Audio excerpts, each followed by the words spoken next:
Chapter 246. As soon as Keys stepped into the abyss, he felt like he was being targeted by a ferocious beast. A cornered beast will still fight. The young blue dragon frowned. But that's all. He was encouraging himself as well as stating the truth, especially when he saw the hunchback god who was ready to fight back. He could not help but notice the hunchback god's miserable state. "You're not from this world." Of course, the hunchback god had noticed Keys. As he was close enough, he could clearly sense that something was wrong with Keys. "Why do you want to be my enemy? Or should I say, who told you to do this?" "I'm willing to," just as this god was about to use the word delay and use the empty guarantee to buy some time for himself, the foreign invaders in front of him launched an attack and suppressed the god. Despicable scum! A pale yellow halo appeared on the hunchback god's body. It was the most powerful attack of the Spirit Extinguisher leader under the half-lich Keys. The Spirit Extinguisher leader, who was brought here by Keys, had sacrificed himself to curse the god he hated. The hunchback god, who was already severely injured, was even worse now. His remaining divine power was completely messed up. The light on his broken body, which symbolized the god's extraordinariness, was flickering. The divine power weapon that was hidden in his hand behind his back had collapsed. Whoosh! The king of Twin Peaks, whose eyes were filled with blood, opened his mouth and spat out a mouthful of divine blood with golden light spots. The blood turned into a thick red mist after leaving his body and blocked the bottom of the abyss. Immediately, he slapped the ground with his palm and flew out of the abyss with the momentum of the recoil. The Spirit Extinguisher leader's attack had indeed caused some negative effects on the hunchback god. However, as long as he had time to breathe, he could still get rid of the negative effects on his body and fight back. Moreover, the divine power in the mouthful of blood that he had spat out earlier would be ignited by the divine power if any mortal came into contact with it. It was fatal to an ordinary mortal. Judging from the method that the otherworldly invader used to injure him, he seemed to have used some extremely powerful spell. Generally speaking, most mortals who dared or attempted to attack gods were spellcasters. The physique of most spellcasters was pitifully low. Their bodies were burned by the flames used to forge the divinity. Even if they could escape in the end, it would take a lot of effort. What he lacked the most at the moment was time. However, the young blue dragon was also in a hurry. The vigorous dragon roar pierced through the red mist formed by the divine blood. Keys transformed into his dragon form, spread his dragon wings, and flew out. He could feel an inexplicable flame burning fiercely beneath his scales and within his limbs and bones. If he hadn't been modified by Minerva's skull not long ago, which had evolved his passive adaptive ability into an active adaptive ability, Keys would have fallen into a deep sleep to adapt to this state the moment the foreign flame entered his body. The consequences of that would undoubtedly be a complete loss. However, even though the young blue dragon had avoided the most unfavorable situation, he still had no time to waste. Ending the battle quickly was Keys's only choice. With a rumble, the gigantic head of the Megalosaurus collided with the camel god, pushing him against the rock wall of the deep ravine. There was a series of loud noises. The remaining body of the god was like a gemstone embedded in a ring, half buried in the cobweb-like gravel. Spell maximum, plunder spell. The young blue dragon released a top-level defensive spell. In order to cast this spell in an instant, he had even prepared for an entire day in advance. There would always be a reward for one's efforts. This principle was applicable everywhere. As soon as the plunder spell was used, it immediately destroyed the camel god's attempt to escape by merging into the rock. The spell effect that he had simulated with divine power, similar to Keys's rock-walking spell, was immediately taken away by Keys. The claws of the Megalosaurus instantly merged into the rock, and it carried out a grappling attack on the camel god. The god, who was firmly controlled, mustered up his remaining strength, clenched his remaining fist, and hammered Keys's chest. The scales instantly burst open. Even though he had used his force field ability to deflect part of the force, a large area of Keys's chest still collapsed. Keys's super electromagnetic gun. Enduring the pain, the young blue dragon used one of his trump cards. An electromagnetic shell wrapped in lightning shot out from his mouth and smashed the camel god's skull. This time, it was the god's turn to cry out in pain. Mind Blast. The second trump card was revealed. While the camel god's head was injured, Keys pushed his mind power to the peak and directly let it explode in his opponent's brain. He immediately fell into a temporary state of dizziness. Time waited for no man. The young blue dragon opened his huge mouth and began to gnaw at the remains of the camel god with all his might. In reality, Keys himself did not know how to kill a god. However, at the last moment of absorbing Minerva's skull, the modified adaptive ability came into play and digested a lot of divine power. For a primitive god like the camel god with a divine persona level of 0, its essence was an ancestral spirit that was completely composed of divine power. Therefore, he boldly guessed that if he wanted to completely eradicate this god, he would still have to devour it at the critical moment. He had to make bold assumptions and carefully verify them. After devouring a small part of the camel god's body, Keys immediately realized that his adaptive ability had come into effect again.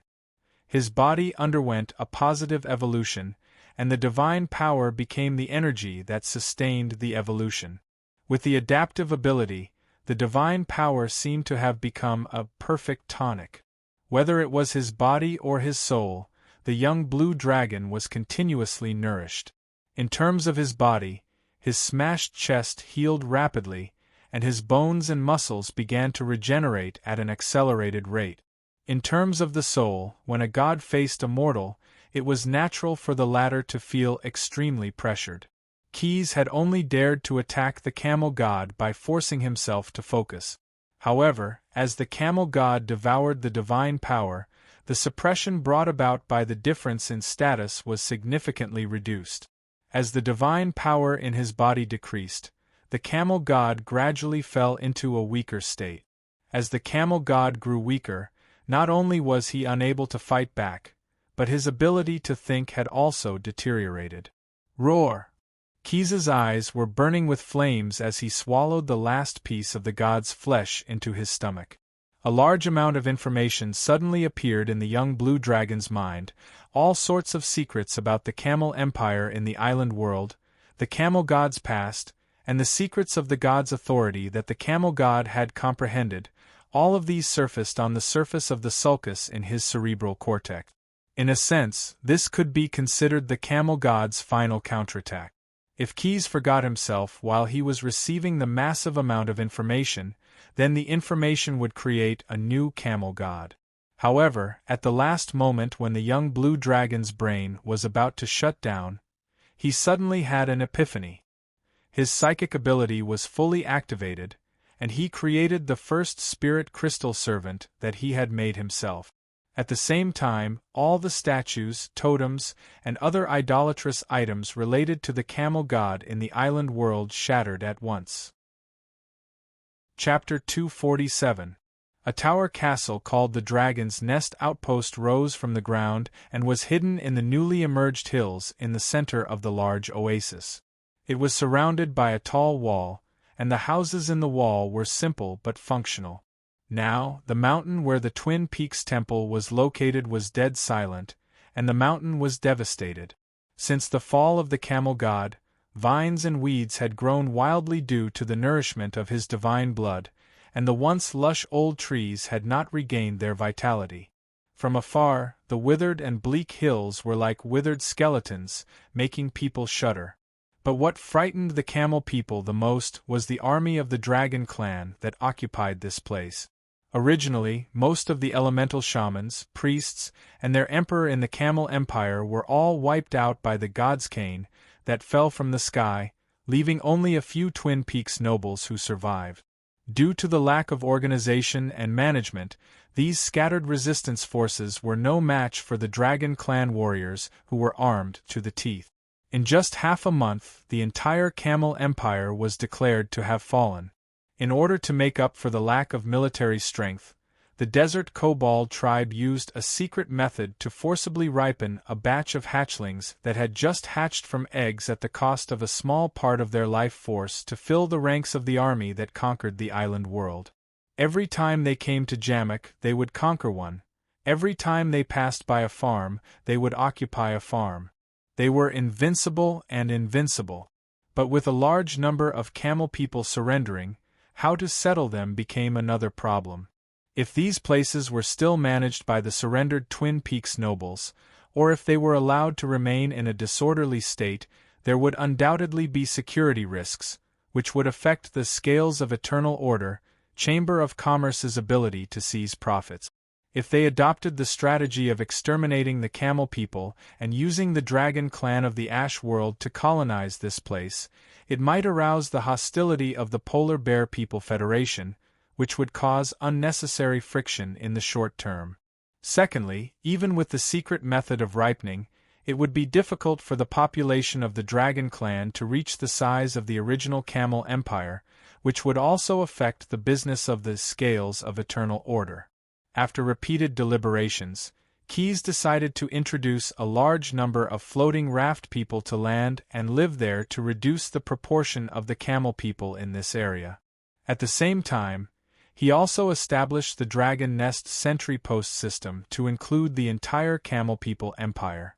As for the hunchbacks who were resistant, the young blue dragon directly let the Dragonborn clan use force to coerce them into building roads between the Dragon Nest outposts that were being built, in order to waste their energy that had nowhere to go.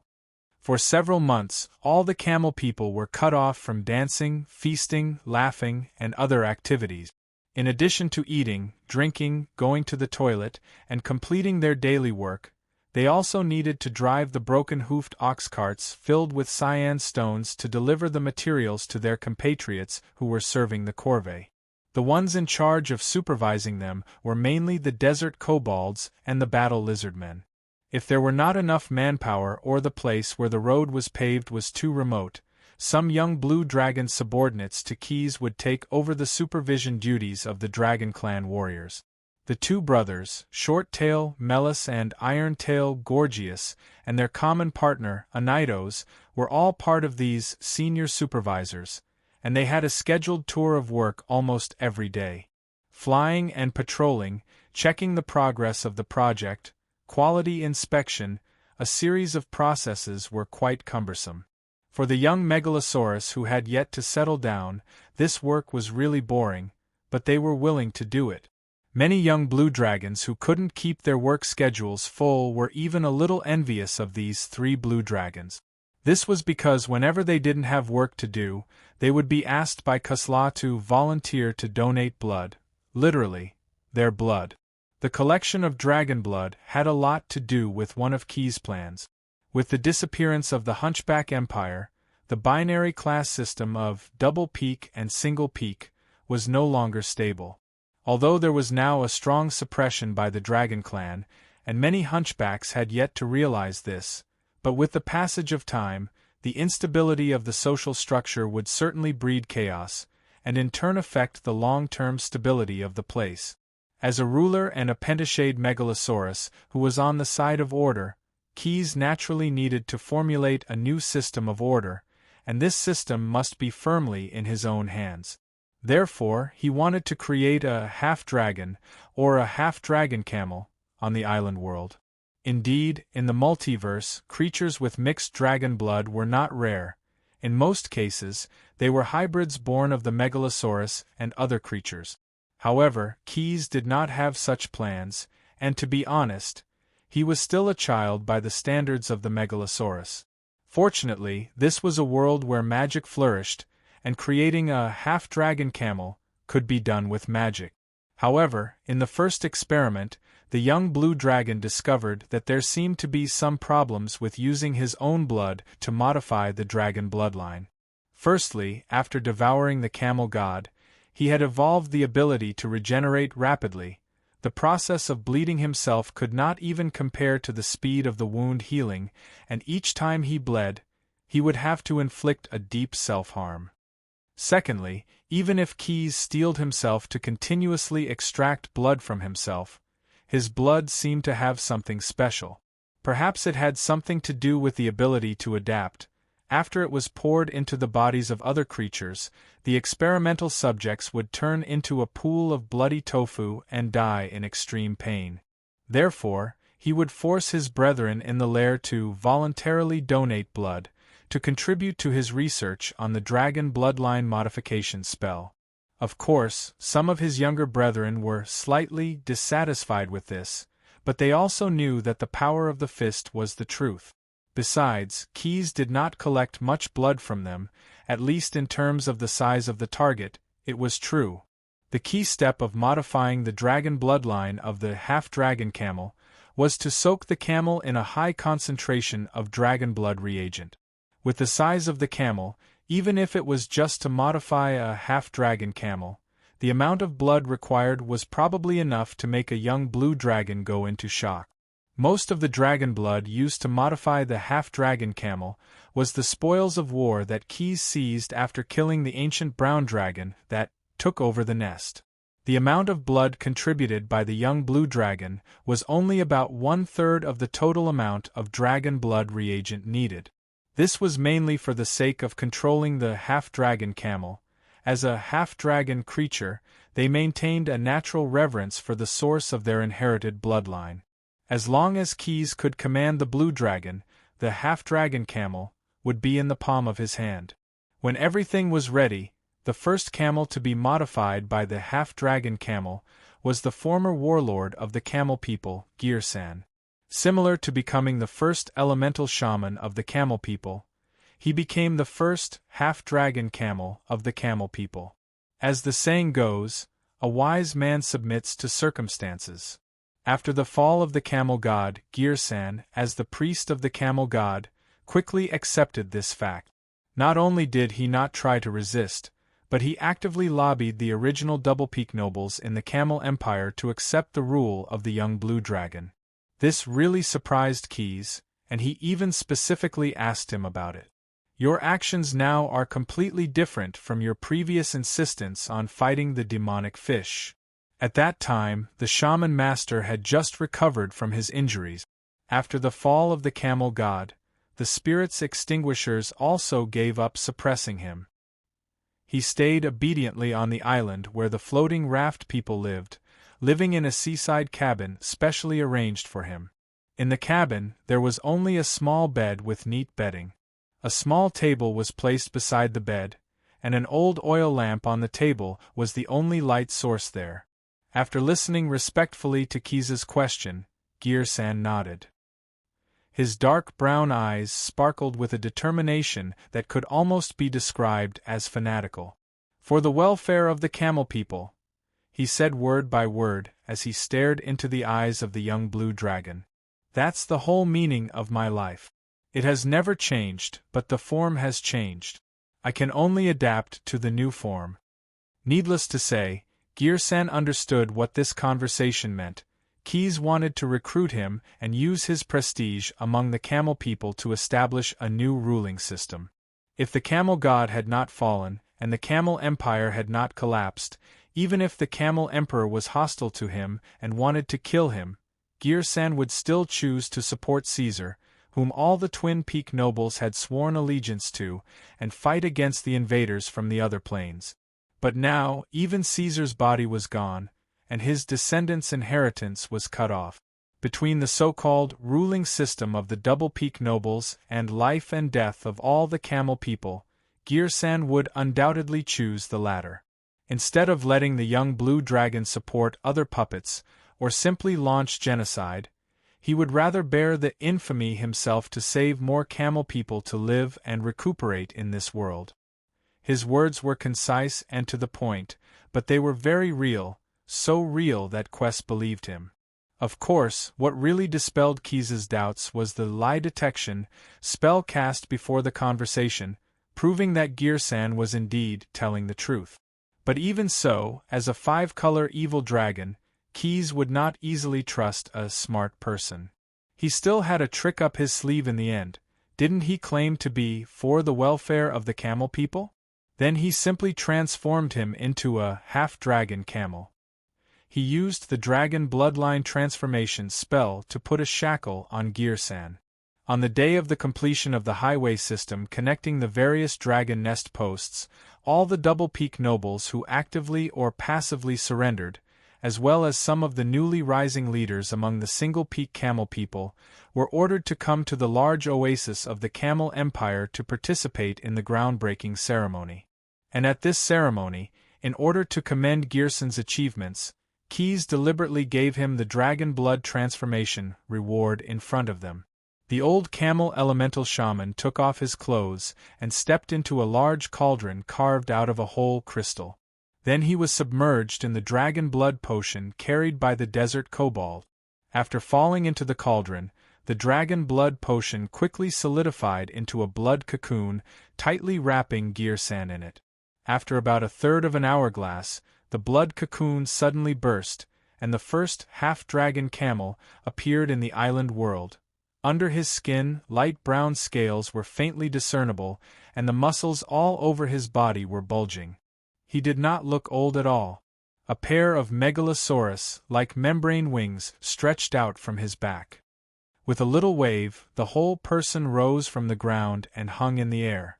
A circle of blue scales surrounded his neck like a necklace. His cheeks became as thin as an eagle's, and he spat out a bolt of lightning when he opened his mouth. In the eyes of all the camel leaders present, there was uncontrollable envy and jealousy. Keyes, who noticed this change, showed an imperceptible smile at the corner of his mouth. After the Double Peak camel people and Single Peak camel people, there was a new class among the camel people. Chapter 248. Bite was the capital of the May Empire. The whole city was built in the shape of a wheel, and the center of the wheel was actually the hub of the whole city. All the major public institutions and Pharaoh's palace were there, and the magnificent stairs and elegant pillars competed with each other.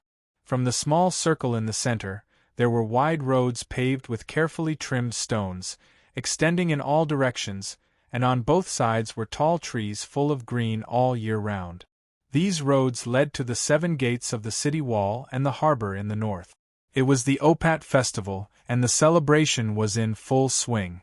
All the Medic people would celebrate this festival in their respective cities, but they did not pay as much attention to it as the people living in Bite. For the festival symbolizing the generosity of Pharaoh, the Medic people who were closer to Pharaoh naturally felt it more deeply. The gate of the palace was opened, and the attendants took out a large amount of lager beer, pre-baked white bread, spade-tooth venison simmered with cheese, roasted pork breast sprinkled with expensive spices from the Pharaoh's private storehouse, and sent them to all the Bite people who were willing to pay tribute to the Pharaoh. In addition to free food, more entertainment also appeared in the streets and alleys of Bite. Hawkers piled a dazzling array of goods on colorful stalls, gullible people wasted money on games of chance, dancing bears wandered around the streets, and illusionists attracted the admiration and attention of the old and young. "It's really lively here." Coming out of the terminal, Keyes in human form walked beside the big-bellied general, who was his guide on this trip to Bite. "This atmosphere makes me very comfortable, but I don't know if it can be maintained." After conquering the Camel Empire, creating the half-dragon camel, and completing the construction of the dragon nest outpost system in the island world, the young blue dragon returned to the Ashes world. The follow-up work of conquering the demonic fish and trading with the Polar Bear Federation was handed over to the half-lich Snade and the 3 ogre brothers respectively. Counting the days, the bloody battle's wartime vacation was about to end. Therefore, Keyes had to seize the time to stabilize his forces in Medic and convert the resources obtained from the island world into part of his own strength. With this goal in mind, the scale of perpetual order was fully activated. In just a few months, a large number of Medici's products were dumped on the island world, and a large number of precious metals such as gold and silver flowed back to the Ash world. Silver was a strategic material. Keyes had used the silver bullet offensive against the Tana demons and achieved good results, so all the silver brought back from the island world was kept for his own use. As such, gold became the general currency used by the scale of perpetual order to pay for interplanar trade and purchase the materials needed to create the behemoth. The merchants all expressed their approval, and even flocked to him like a flock of duck. There had never been so much gold pouring into the Ashes world. Fortunately, according to the merchants' habits, most of the gold was hidden away as treasures and did not flow into the market. Otherwise, Medica's relatively weak trading system might be broken. The Medic officials were the first to learn that Megalosaurus Pasha used gold to trade, and it was the sniffer unit belonging to the Grand Vader. In a sense, they could be said to be pervasive, especially in the Medici Empire. Not even the slightest movement could escape their sharp eyes and ears.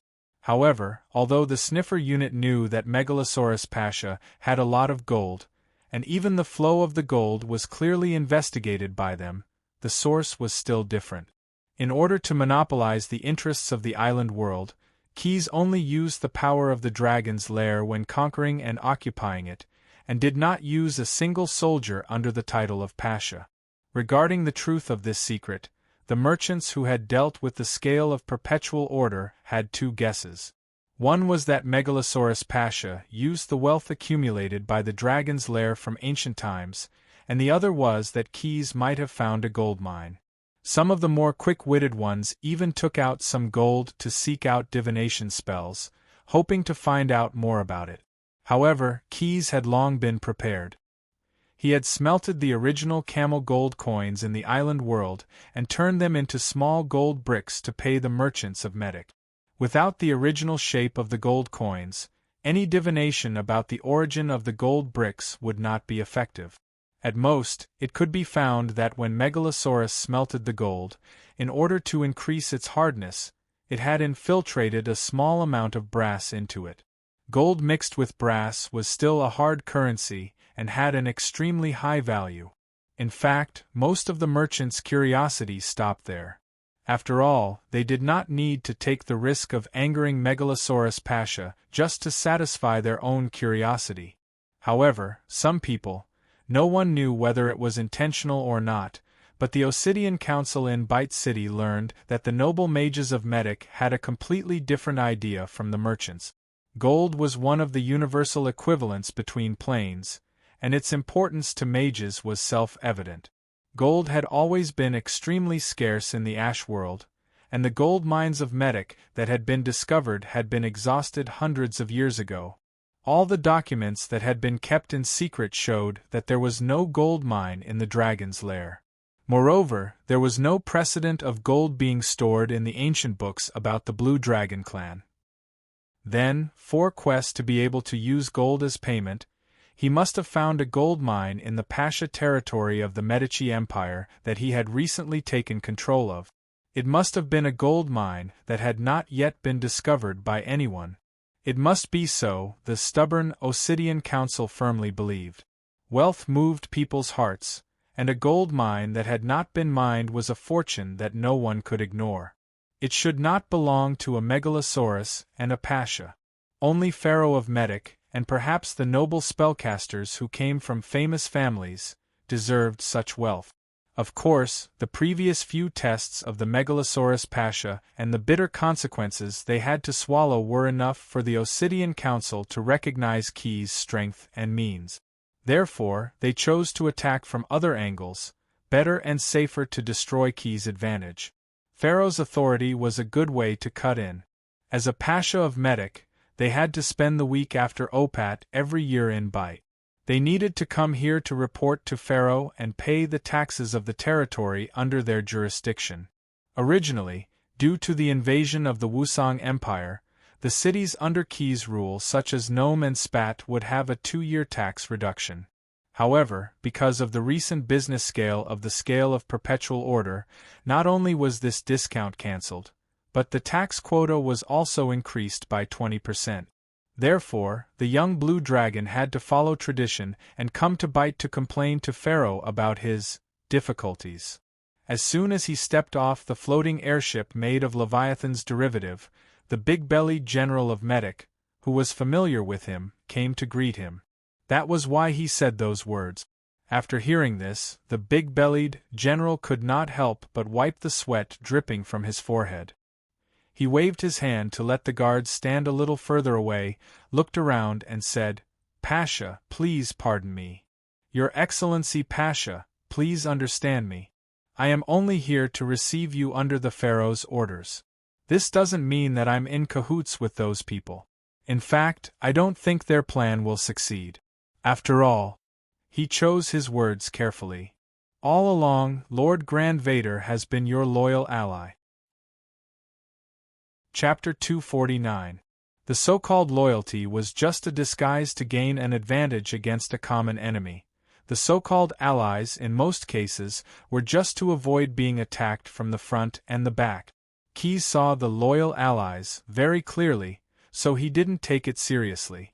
Accompanied by the big-bellied general, the young blue dragon strolled on the streets of Byte City at a speed that was neither too fast nor too slow.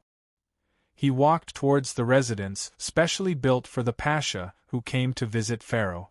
On the day of Opat festival, according to tradition, Pharaoh, accompanied by the Grand Vader and other ministers, would go around the streets of Byte City to receive the blessings of thousands of citizens of the city. Byte City was known as the City of 10,000 Cities. Although it wasn't as big as 10,000 cities, it was still as big as dozens of gnome cities. Therefore, the monarch of Medak, who relied on his feet to measure the land of the city, was too busy today. Most of the other Pasha who came to report would arrive tonight or even tomorrow. Although Quess wasn't the only one to arrive on a floating behemoth so early in the morning, it was still extremely rare. However, this was also what the young blue dragon wanted. He had heard of Byte City long ago, but he never had the chance to see it. Even when Gnome hired a construction team to build a terminal on the outskirts of Byte City, a building for parking the Leviathan derivatives, he was too busy to come in person because he was busy conquering the island world. Since he had nothing to do, Keyes made up his mind to visit the city and experience the fun of walking through the street. Stepping on the road paved with mortar and gravel, listening to the squeak sound of the wide-tailed carriage's wheels rolling on the road, the young blue dragon sighed with emotion. The source of a city's greatness was the manager, and the external manifestation of its greatness was the people who lived here. The managers of Byte City, under the leadership of Pharaoh and the Grand Vader, had formulated good rules for the city. The wide roads, although intricate, were orderly. They connected every corner of the city. Even new buildings like the terminal were included in this extremely orderly road network. With convenient transportation, trade and commerce were naturally flourishing. As for the residents of Byte City, those who lived in the capital of Chi City of the United States, they had long been accustomed to obeying the good orders set by the managers. They had developed the self-awareness to maintain such norms. Compared to Nome, Spat, and even any city under Keyes' jurisdiction, the roads in those cities were not as clean and tidy as in Byte City. As the Megalosaurus Pasha walked on the streets, he even saw many subhumans spontaneously picking up trash and cleaning up the streets. As expected of the capital of the United States of America, Keyes said earnestly to the big-bellied general who was leading the way, "This is indeed a paradise full of the power of order." Just when the big-bellied general was about to say something to please the Megalosaurus Pasha, a sound of horns, drums, and cymbals came from the main road of Byte City not far away, reminding the many citizens waiting on the streets that Pharaoh's parade was coming from afar and would pass by here soon. Frowning, the young blue dragon seemed to be a little unhappy that his mood was disturbed. He ordered the people who followed him, "Take this path to the bazaar in Byte City. I want to see how the business is doing here." Before he could finish his sentence, the two brothers, Crooked Mouth and One-Eyed, who had come with Quess and were now serving under him, flashed into an alley on the side of the street without waiting for Medika's general to order his personal soldiers. These two seasoned guys were one step ahead. They wanted to clean up the obstacles on the way for His Excellency Pasha. Having lived in Bite City for a period of time, they knew that in this beautiful and orderly place, there would also be some disharmonious noises. If there were some ignorant people, such as ladies on the streets or bosses in the alleys, they were afraid that it would affect His Excellency Pasha's mood again. Actually, it's not necessary. Walking behind Keys, the big-bellied general muttered in a low voice while holding the hilt of his scythe at his waist, "With these good guys by my side, all the bad guys will have to retreat." In the alley they just passed by, there was a dustbin on the side of the road. An arm stretched out from the open lid. From the strange tattoos on the arm, it could be concluded that the person who was knocked unconscious inside was most likely a young talent who was in charge of the street. After walking for a short while and turning left and right a few times in the streets, they came to the entrance of the largest bazaar in Bite City. This bazaar, or supermarket, was located on the northeast side of Bite City, adjacent to the sea wall of the city. In the north of Bite City, in addition to the military port of Medic, there was a deep-water seaport dedicated to commercial purposes, not far below the sea wall. In order to facilitate the transportation of goods by merchants, this section of the sea wall was not connected. Instead, two towers were used as portals, forming a huge city gate that was open all day long. If a war broke out, the spells attached to the towers would take effect immediately. Earth walls would rise, and with the addition of mud to stone, the loopholes in the sea wall would be repaired. Therefore, Pharaoh of Medic had no worries about this. He only sent a few soldiers and a black-robed mage with an apprentice to guard the tower on the edge of the sea wall. On the other hand, the number of tax officials was rather shocking. In order to arrange for the officials to be on duty all day long and collect business tax, the pharaoh had specially built a single-story office for them inside the sea wall. He had even equipped them with specialized guards. In fact, it was understandable. After all, this was the largest commercial port of Medic, and the throughput of merchant ships from all over the country was amazing. Looking out from the gap in the sea wall, Keys could see the densely packed merchant ships docked at the port.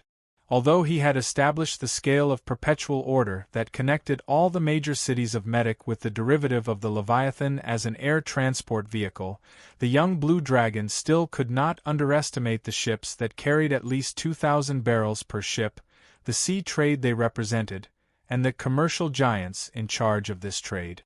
Your Excellency Pasha, the illusionist brothers who had arrived at the bazaar earlier had completed the preliminary investigation. One Eye handed over a papyrus full of words.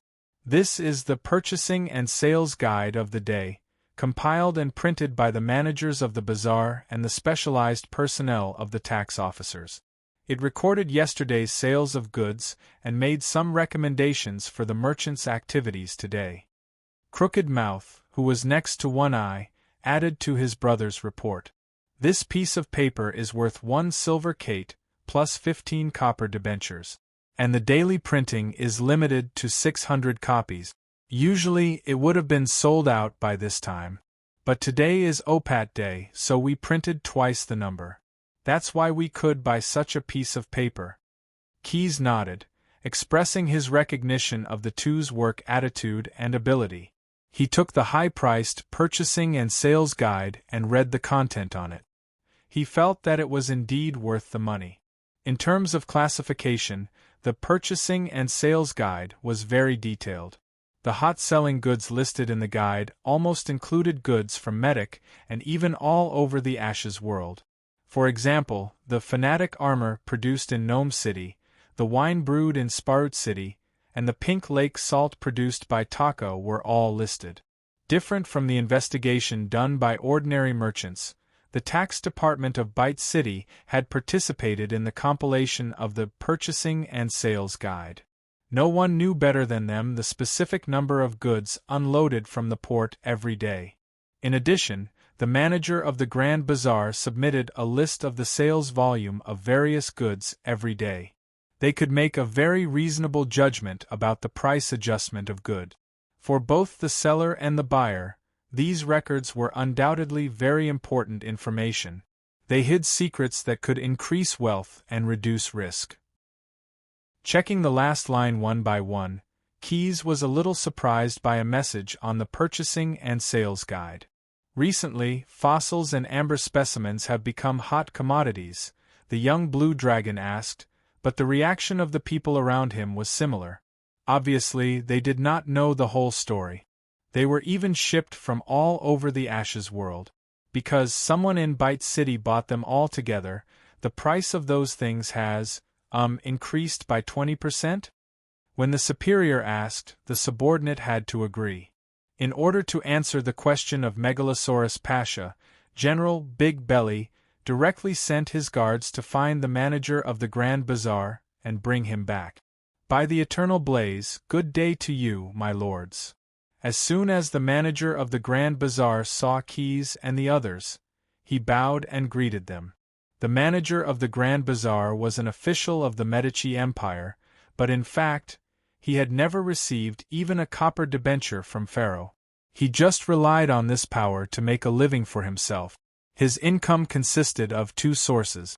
One was the management fee collected from various businesses in the Grand Bazaar, but this money was mostly used to hire cleaning staff and mercenaries to maintain order. It rarely fell into his wallet. The other part of his income, or the money that he really used to support his family, was the income from the purchasing and sales guide, jointly with the tax department. After deducting the share with the tax department and other costs, he could earn about 200 to 300 silver cats a day. This was definitely a profitable business, and he could be regarded as a successful businessman. And as a businessman, it was simply instinctive for him to size up the situation. Hearing the question of the Megalosaurus Pasha in front of him, he did not hesitate and hurriedly replied, "There is indeed a big shot buying fossils and amber. His Excellency the Great Wecht has recently built a bite museum, so he has been collecting biological fossils and amber from all over the world this month." Chapter 250. This is not how you should treat a guest. A shriveled hand reached out from the crimson robe and gently fiddled with the silver cutlery on the table below with its fingernails. "I thought that through our cooperation, you and I would have established a closer bond." In the face of the Demon Count's questioning, the Grand Vexer was calm. "Didn't I pay the bill?" He used his chin to point at the linen bag on the table. "Friendship can never be bought with the soul prism." Kunini, the Demon Count, just smiled a little and immediately controlled his expression. Friendship is friendship, business is business. Out of fear of the powerful mortal spellcaster in front of him, he said, "Of course, you have special treatment in terms of discounts. Leave at once." The Grand Vexer ordered him to leave. Before his voice died away, the air in the whole room was filled with fine silver dust, and a light purple rainbow flashed in his eyes. "Or stay here forever."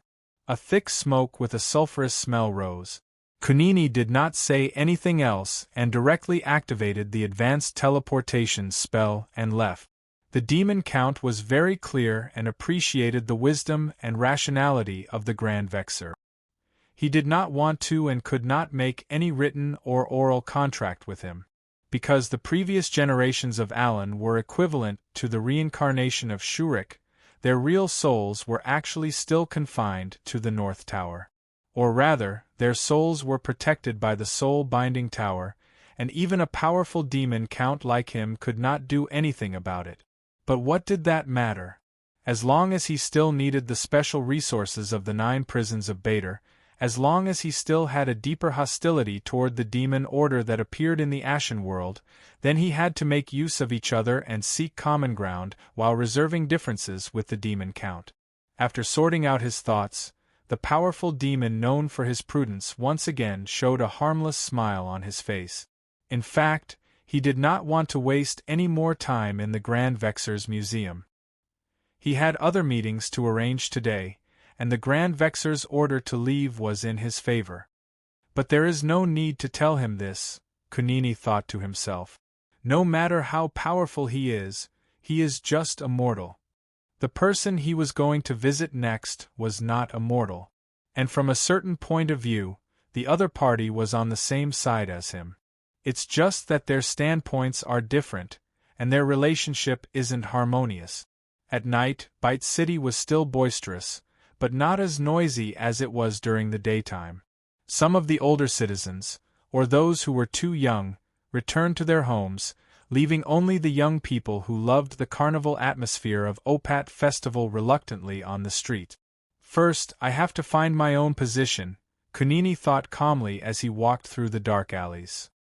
Using the analytical skills he learned from the famous Barto Academy, he tried to find his own advantages. Then, I have to cater to their liking, the owl let out a satisfied cry.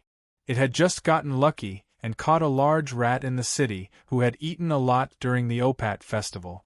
However, it did not expect that when it was complacent, its cry would affect others. After a few light popping sounds, the unlucky bird, along with the large rat in its claws, turned into ashes that filled the sky. I can't be complacent anymore. The demon count reminded himself of the misfortune of other creatures as he harvested the lives of mortals with just a glance. Otherwise, I'll be reduced to ashes. Kunini's tone, which was close to an aria, made him seem a little too emotional. This was, of course, his disguise. It was also used to ease the lingering anxiety brought about by the extremely rational thinking unique to the Batsu race. He was a demon count and a unique demon, but in the 9 prisons of Bader, he was in a rather awkward position. Just like when he graduated from the academy, he wrote on the importance of class. Class to the Batsu is like food, air, and water to mortals. Just like how rotten food, poisonous air, and unclean water can harm the health of mortals, the wrong class can also bring all kinds of risks to demons. Since his parents were both unique demons, Kunini was also born as a unique demon. This could be considered a special honor in Bator. Compared to those of his kind who had been promoted from inferior demons, his birth was undoubtedly much more noble. The so-called unique demon meant a demon with a unique form and uniqueness. Most of them evolved from pit fiends who wanted to advance further, and used their strength to serve the various lords of the 9 hells. Because of their abilities and strength, they were given the title of Devil Duke by the lords. Kunini's birth was due to the deep alliance between the 2 Devil Dukes. As a second-generation unique demon, although he inherited some of his parents' strengths, he still couldn't compare to them in terms of strength. Thus, a second-generation demon, like Kunini, could only become a devil count at most. In terms of class, they had a natural ceiling, unless one of their parents died. However, the probability of this happening was almost zero. Apart from their awkward position, every demon count would face endless danger from the moment they were born. Not only would the Devil Duke, but their parents would also be filled with dread, and they would be unable to advance. They would also have to endure all kinds of schemes from their subordinates, even probing them with force. Most of the subordinates of these demon counts were ambitious and powerful pit fiends. They were constantly under threat from them, and no one could be confident that they wouldn't be overthrown. Anxiety was the norm for every demon count. In order to alleviate this anxiety, they would often indulge in all kinds of material pleasures, living a life of drunken stupor every day to numb their tense nerve. However, unlike the typical second generation, Kunini had shown his foresight from a young age. Not only had he taken the risk to complete all his studies in that terrifying academy on the 9th level of Bator, he'd even obtained first place in his year. Knowledge was power, but more importantly, knowledge was often the key to solving difficult problems. In the vast and dangerous library of the academy, Kunini had chanced upon a piece of information hidden in the spine of a certain book. Tens of thousands of years ago, in order to regulate the gift of Bator, the Lord of the 9 Hells had issued a bounty regulation. This regulation, written by the Astamors himself, clearly divided the different rewards that could be obtained for various acts of loyalty to the 9 prisons of Bader. One of them had left Kunini pleasantly surprised. It is hereby announced that all living beings in the multiverse who can drag an entire plane into Bador, in the spirit of encouragement, it is possible to make it a subsidiary of Bador, but the reward will be reduced by one level. Non-Batsu races will receive rewards including but not limited to becoming a greater demon, obtaining the opportunity to reforge Bador, being bestowed with legends or even divine artifacts. The final explanation lies with the 9th level of Bader's Nessus Specialized Council. If a Batsu devil completes this mission, although it is only right, in the spirit of encouragement, an exception will be made for the reward, and the title of Count of the Palace of Nessus will be conferred upon him. In the system of loyalty of the 9 prisons of Bader, becoming a Count of the Palace of Nessus would naturally deviate from the original path of promotion. In other words, if Kunini could complete this mission, he would be free from his parents' shackles. After repeatedly, carefully, and even staring at every single word, Kunini finally confirmed the validity of this bounty regulation. As for its authenticity, any mention of the Astamores in the 9 prisons of Bader, whether spoken, written, or even in memories, would be known by that lord. The very fact that the bounty regulation existed in the spine of the book was proof that it was authentic. However, the cautious Kunini still made a final confirmation. He spent nearly a third of his wealth on the sole prism to obtain the chance to legally check the announcements of the Nessus Plane administration. After spending half a day, he found the initial information about the bounty regulation that was released 30,000 years ago, as well as the announcement of the first batch of counts of the Palace of Nessus that was made due to the bounty regulation 2,000 years ago. After repeatedly flipping through the announcements stored in the spell screen and confirming that there was no other information about the bounty regulation being added or suspended, Kunini was so excited that he almost burst into tears. After wasting nearly 20,000 years, Kunini, the second generation of demons, finally found a suitable path of promotion for himself. Thus, after smoothly graduating from the academy, he encountered a series of failures, one after the other. First, his inflexible use of tactics in a bloody battle led to the complete annihilation of his army, and he was looked down upon by the Devil Duke, whom he was loyal to. Then, because he was greedy for good food, he was discovered to have smuggled some kind of bateau liquor, and was punished by having half of his wealth confiscated. Finally, a pit fiend under him reported him for embezzling the sole prism that should have been paid to the Devil Duke. He was demoted, and his whipped body was exiled to some remote plain in the middle of nowhere. This pride of bateau gradually became an example of how some Batsu devil parents who believed that studying was useless would educate their children. Kunini's heart grew more and more excited. After all, when he was studying in the academy, he had obtained full marks in his strategic games course. Using tactical failures to cover up strategic successes had already become an instinct of this devil, ingrained in his very bones.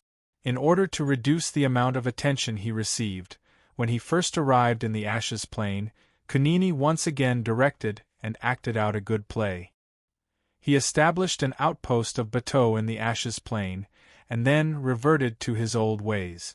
Using force that went against the aesthetic standards of most high-ranking devils, he attempted to forcibly conquer the plain.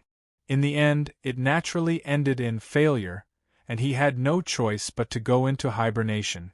Of course, there was some truth to this play. Due to being demoted, he was forced to descend to this plane with his true body.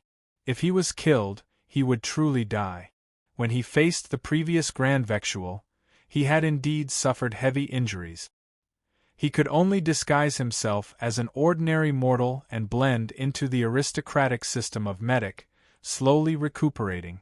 Only recently did this devil count gradually recover, and he created the Obsidian Council. However, he did not expect to encounter unexpected resistance, and was repeatedly rubbed against the ground by a young blue dragon who was unbelievably valiant. Sigh. Kunini took a deep breath and walked to the door of an apartment. Everything is for the sake of living. Chapter 251. I brought sincerity. Kunini pushed a bag of soul prisms in front of Keys. Genuine sincerity. Not long ago, this was a reward exchanged from the Grand Vexil with some materials from the Hell of Bader. Not long after, it became a sincerity for the Demon Count to invite the young Blue Dragon to form an alliance with him. Keys seemed unmoved by the wealth at his fingertips. Instead, he asked playfully, sincerity? Soul prisms are just a currency. Besides, even if it's sincerity. Megalosaurus Pasha sat in front of the table, tilted his chin and pointed at the bag on the table. With your status as the president of the Obsidian Council, or as a Batsu of the 9 prisons of Bader, this is definitely not enough sincerity. Greedy reptile. Kunini cursed in his heart, but his expression remained kind and polite. He did not refute. Instead, he opened his personal spatial equipment and took out a machine from it. Don't worry, there are no blades on it. Kunini looked at Keys, who was sitting opposite him with his back arched, ready to strike at any time. He found a bit of psychological balance, and his explanation became more patient. This is a casting tool for the soul prisms. Any Batsu with a bit of wealth must have it at home. However, this is the real thing I bought from Nessa's department store. In terms of performance, it can shake off the high-quality imitations made by the merchants of Yugros by the entire Great Avernus Plains. Of course, the difference in price between the two was even greater than the difference in performance. The Demon Count cursed in his heart. He looked at the young Blue Dragon, who was very interested in the machine, and began to twist some of the parts on it. This made Kunini's heart ache, but he still maintained a good demeanor. The Soul Prisms casting tool sold by Nessa's department store, in addition to the usual casting function, also has the function of inspecting the soul prisms. Taking back the casting tool from the Megalosaurus Pasha's hands without a trace, Kunini deliberately ignored the broken handle made of Bartholomew. He extracted a soul prism from the sincerity he brought and placed it into a groove on the casting tool. A weak flame sprang up, and the crystal shell of the soul prism was instantly incinerated. The soul trapped within emerged. You're quite lucky. Kunini glanced at Keys. The soul is relatively complete, so it can be manifested more clearly. The young Blue Dragon immediately understood what he meant. As soon as the Devil Count finished speaking, one of the carvings on the casting tool came to life. A miniature pit fiend walked out, spreading its wings and letting out a soundless roar before soaring into the air and grabbing that miserable soul. The funny-looking pit fiend rubbed and opened its hands, and the soul of the mortal turned into a palm-sized light screen, showing some of the scenes it had experienced before its death. Because it was relatively complete, the scenes were indeed clearer. Kunini stretched out his finger and swiped it in the air, and the scene on the light screen suddenly sped up, directly jumping to the moment when the soul left the body and the body died. At that time, the soul seemed to be guided by something, and it stubbornly passed through the heavy obstacles of the mortal world, straight into a dark tower shrouded in smoke. The soul-bound tower, the North Tower. Keys immediately recognized the extremely recognizable tower. The scene that appeared after that left the young Blue Dragon somewhat incredulous. After stopping in the North Tower for who knows how long, a man in a purple mage robe walked in and grabbed the soul into his hands. The scene changed, and the soul was thrown into the casting tool of the soul prism, and was immediately made into a soul prism. Embezzlement. Kunini expressed his understanding of the Grand Vader's actions. The Ashen World accepted soul-binding sorcerers because they took on a part of Death's work. The Devil Count did not know that Keys had actually reached an agreement with Shurik, the master of the North Tower.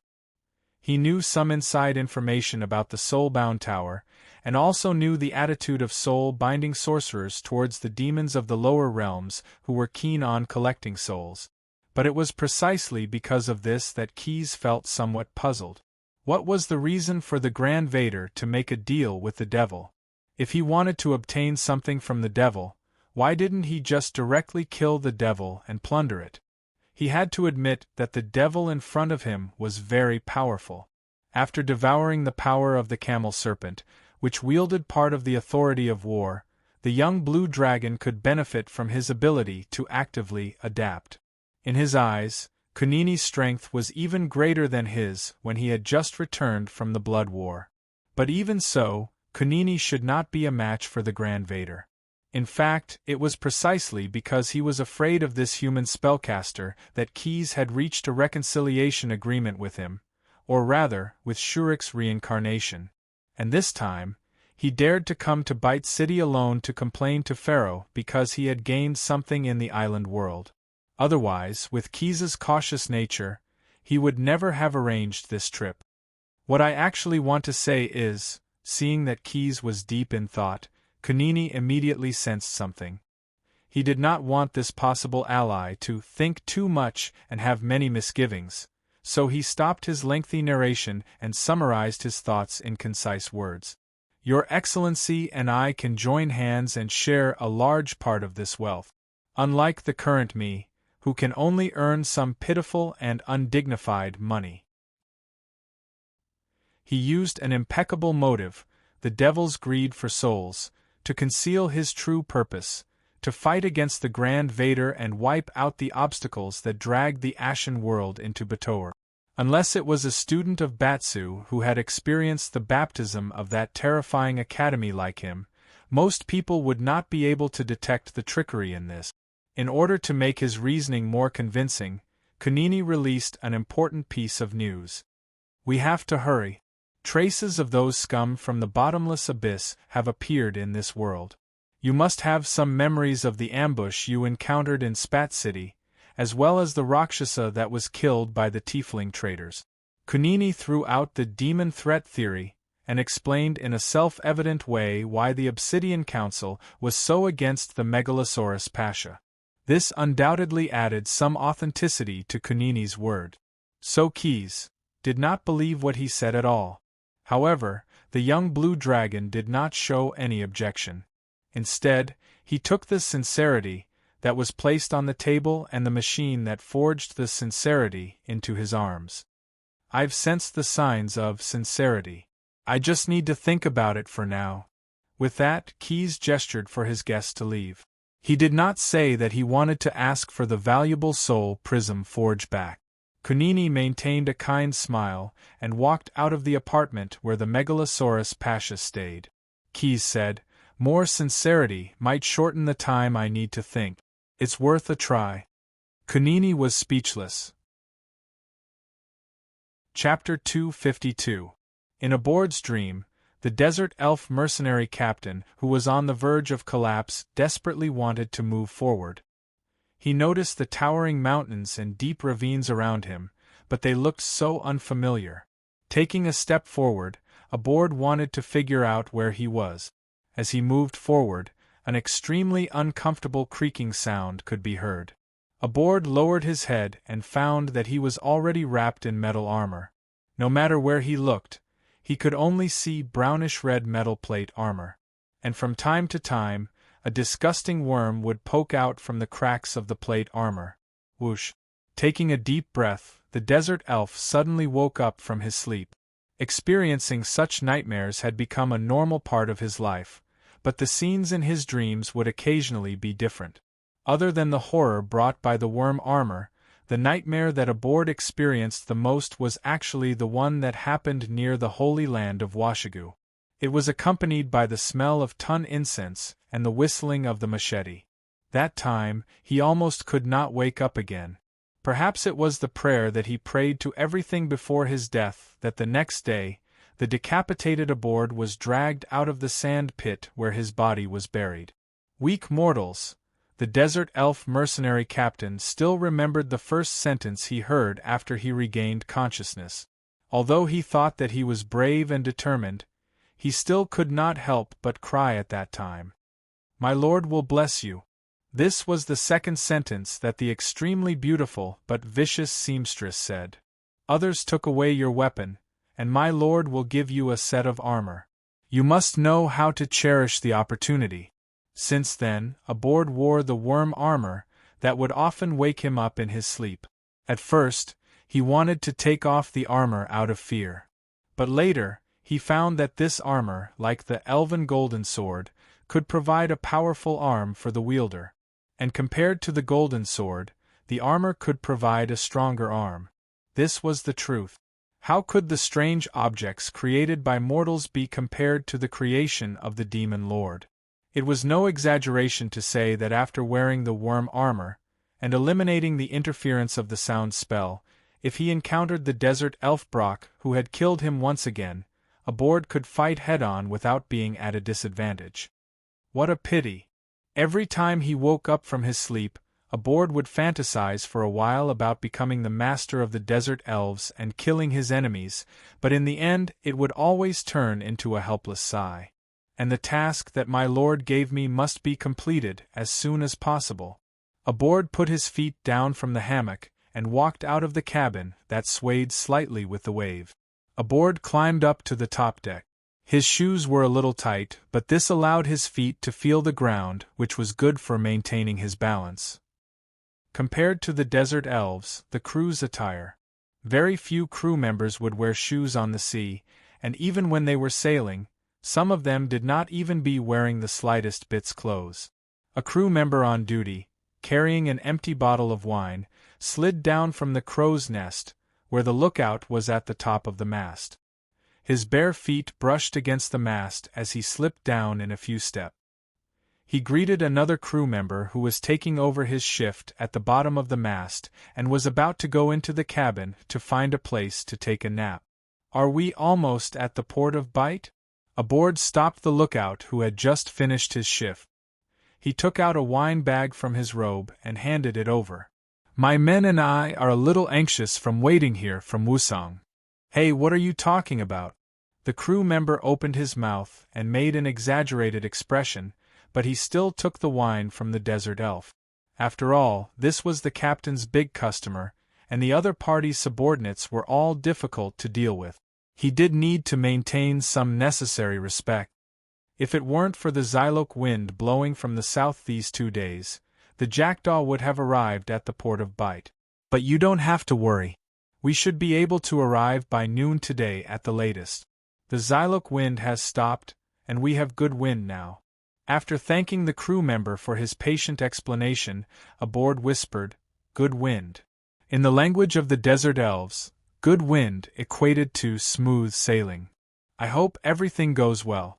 Abord walked to the bow of the ship and stared at the sparkling sea as the sun rose in the sky.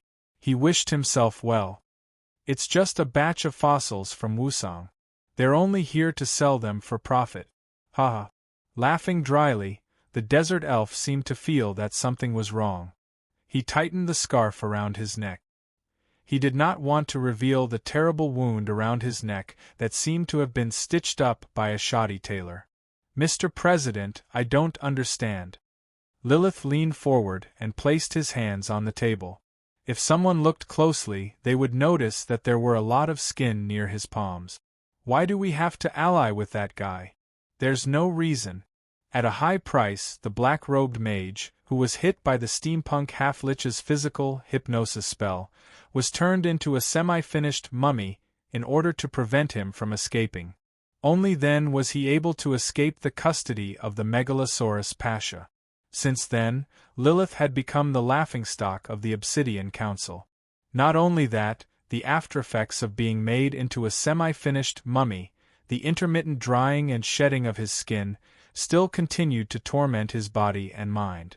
Even if he repeatedly used spells such as Repair Damage and Remove Curse to heal himself, Lilith's attainment could not be compared to the legendary half-lich who had personally made him. Feeling the skin shedding off his skin, the black-robed mage, who was born as a nobleman in Medic, was extremely ashamed. He never thought that His Excellency the President would convene a council in the middle of the night to discuss how to form an alliance with the Megalosaurus Pasha. "I strongly disagree." Lilith looked around, hoping that his gaze could find a supporter, but he received very little feedback. "In fact, through reading the classics, I have found many spells to counter the Megalosaurus. As long as As long as you can do it alone. Kunini, who was sitting at the top of the long table, lost his patience and bluntly interrupted Lilith. I know you want revenge. You want to use the Megalosaurus Pasha's knowledge of the secrets of the floating behemoths, the monopoly of the air transportation industry, the manufacturing process of the fanatic armor, and other tempting benefits to seek an alliance. Glancing at the counselors present, the demon counts saw a tacit understanding in their eyes. But it's also an alliance. Why can't the council directly form an alliance with the Megalosaurus Pasha? With this alliance, everyone is equally likely to share those tempting benefits. You are doing this for yourself. Lilith's sallow face began to turn a little green after being rebuked again. Kunini, however, ignored it. He stood up and walked around the long table of the council. The purpose of the Obsidian Council's existence is to defend the common interests of all noblemen and mages, and not for the personal benefit of one person. Please bear this in mind. When it came to scheming and manipulating people's hearts, even if Lilith lived for another 10,000 years, it was estimated that it would be difficult for him to reach Kunini's level, who graduated first in the most famous academy in Bador. In fact, if he dared to sabotage his plan, Kunini would not let him live past tonight. As wise as you are, we will obey. Lilith bowed and returned to his seat after he finished speaking. Like an old monk in meditation, the black-robed mage did not say a word in the following meeting. Chapter 253. Sleep with a fox and wake up with a stinky body. Sleep with a wild dog and wake up counting fleas. Lilith said resentfully in his heart. The meeting lasted for a long time, from midnight to the morning. Walking out of the manor, Lilith quickly got into his carriage and left. Standing on the balcony, watching the members of the council leaving one after another, Demon Count Kunini, the president of the Obsidian Council, knew that he had pushed them too hard. But time was indeed a precious resource, and he shouldn't waste it. Go to Kaniwo Street. Sitting in the carriage, Lilith ordered his coachman. There are not many people on the street since the drunken revelers from yesterday haven't sobered up yet.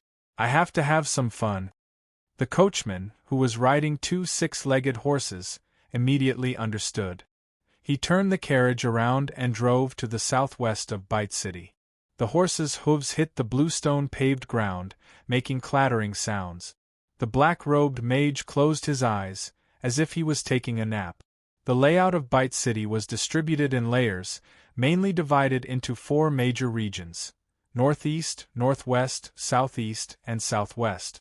The northeast region was close to the trade port. It was an important logistics distribution center and trade center for the whole of Bite and even Medic. The northwest region had a military port and many military facilities. Nearly 50,000 soldiers, including the Pharaoh Praetorian Legion, were stationed here. The southeast region was the area of the nobles. In addition to the nobles of Bite, many other nobles of Medic also had properties here.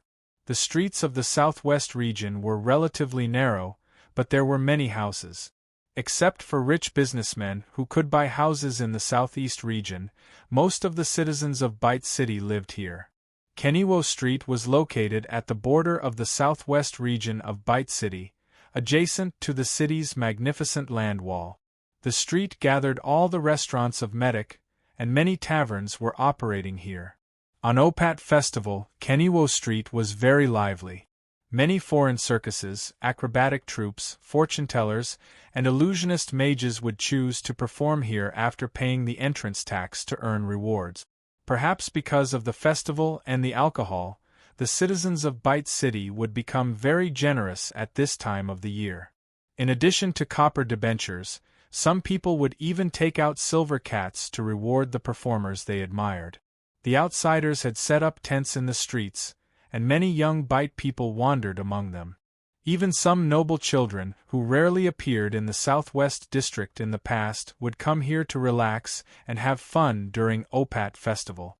In addition to watching the performances, if one was handsome or had a heavy purse, it was possible to be invited to a tent by a pretty female performer. Well, of course, it was to discuss some private matters. Lilith arrived at Kenevo Street in a carriage. Because the street was narrow and many tents blocked the road, he had to get off early and let the coachman wait on the adjacent street.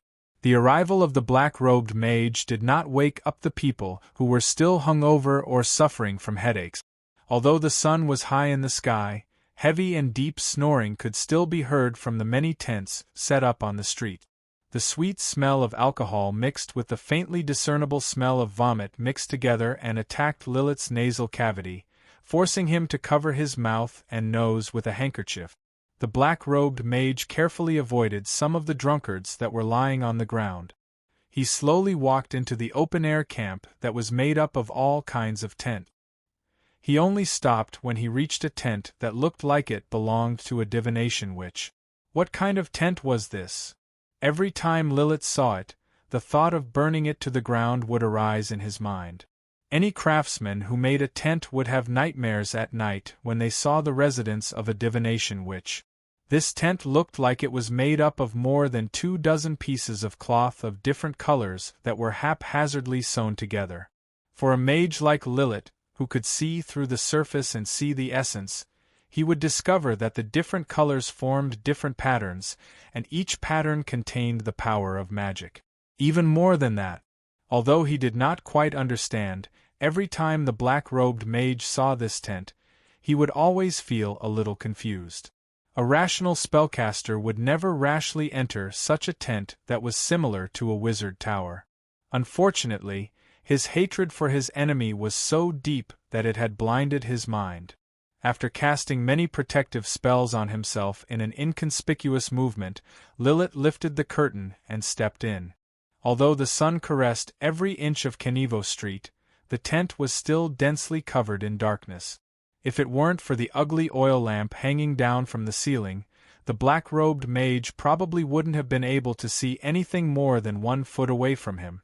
But precisely because of this, he didn't need to bother trying to identify the items in the tent. All sorts of bags, flasks, and other unknown objects were hanging everywhere. There were also dried specimens of creatures that were casually piled up in the corners of the tent. Some of them were likely related to humans. You should learn how to knock on the door first. A lazy voice came from the bed in the depths of the tent. The tiefling woman lifted her blanket and stood on the ground to stretch her body. This way, I won't have to change my blanket. She then waved at the bed as if she was saying goodbye to someone. A dark green flame instantly ignited the young man who had enjoyed her bed with the tiefling woman last night. The young man didn't even have time to scream before he was turned into something similar to the dried specimens by the wall. The spellcaster lifted the young man off the bed with one hand. "Aren't you a tailor?" Lilith ignored the tiefling's complaints and teased. "Don't you know how to sew a bell for your own tent? Aren't you a pot maker? Why don't you carry a pot with you, or carry a tin box with copper tools?" The tiefling woman retorted. "Isn't that just a nickname that you casually gave me?" Lilith appeared to be quite irritable, but that was all. Although he was quite dissatisfied with the nickname of pot maker, this didn't stop him from cooperating with her. Actually, after Lilith learned that the tiefling woman was loyal to a powerful demon lord from the Chaos Abyss, and that the tiefling woman had assisted him in escaping from the Megalosaurus Pasha, Lilith came up with the idea of using the tiefling woman to take revenge for him. And that demon lord seemed to be quite interested in the black-robed mage's suggestion. The evil demon hidden in the Chaos Abyss had not only given Lilith the same nickname as the tailor, but had also given him the dragon-slaying magic that was highly effective against the Megalosaurus. Of course, Lilith had been quite careful in his dealings with the demons. He had rationally refused the overly warm-hearted demon lord's wish to reward him with the power of the demons. The black-robed mage had only signed a magic contract that required him to sacrifice keys in exchange for dragon-slaying knowledge, as well as the support of the demon sect that the tailor had developed in the Ashen world. And this time, he had come to Kenevo Street precisely for a plan that he had been preparing for a long time, and he needed to have a final discussion with the tailor. After a short stalemate with insults as a form of probing, the conversation went on the right track. That old bastard. Lilith angrily used vulgar words to describe Kunini, but because he feared the power of the Obsidian Council's president, he didn't mention his name. He doesn't want to be enemies with that reptile, and he's even humbly preparing for an alliance. When it came to serious matters, the tailor, or rather, the tiefling spy, became much more cautious. "We have to change our plans in time," she said resolutely. "In order to complete the mission, we have to pay a little more. Unless the Obsidian Council goes all out." The black-robed mage began to habitually hold an obsidian magic orb in his hand as he fell into deep thought. "In the Medici Empire, I'm afraid that only the Grand Vexial can deal with that evil dragon. But the Grand Vexial has always been on good terms with that monster. His title of Pasha was recommended by the Grand Vexial, and only then did Pharaoh agree to it." Lilith added what he knew from the court. "If we want the Grand Vexial and that Megalosaurus Pasha to turn against each other, we have to have a very good reason." Reason? A flying dagger appeared on the tiefling tailor's fingertip. She quickly threw it in the direction of the tent wall. "Then we have to give him a reason that is enough to convince him." The flying dagger pierced through the wall of the tent. In fact, the wall, which had been treated with vinegar, seemed to have opened up by itself the moment the flying dagger came into contact with it. A muffled groan came from outside the wall. The black-robed mage clenched his fists and was about to cast a powerful lethal spell. The act of coming into contact with demons was taboo, no matter which world he was in. He would not let go of any possible listener. But before he could cast his spell, a short and swift monster rushed out from the shadows of the tent. It rushed in the direction of the tailor's flying dagger and immediately dragged the listener, who had a dagger stuck in his throat, into the tent. How could it be him? Lilith recognized the dead man. He was the coachman who was supposed to be waiting in another street at this time. For a moment, the black-robed mage's mind raced, and he immediately thought of a possibility. "He's a sniffer who was lurking around me." Lilith could not help but turn pale with fright. "They're under the jurisdiction of the Grand Vader." After a while, the black-robed mage noticed the little monster that had just jumped out. It had been hiding in the tent all this time, and he did not notice anything unusual. Even his spell did not detect any trace of its existence. "It's our assassin," the tailor explained when she saw Lilith's nervous expression. "It's a half-demon, half-dog, half-human created by our great master.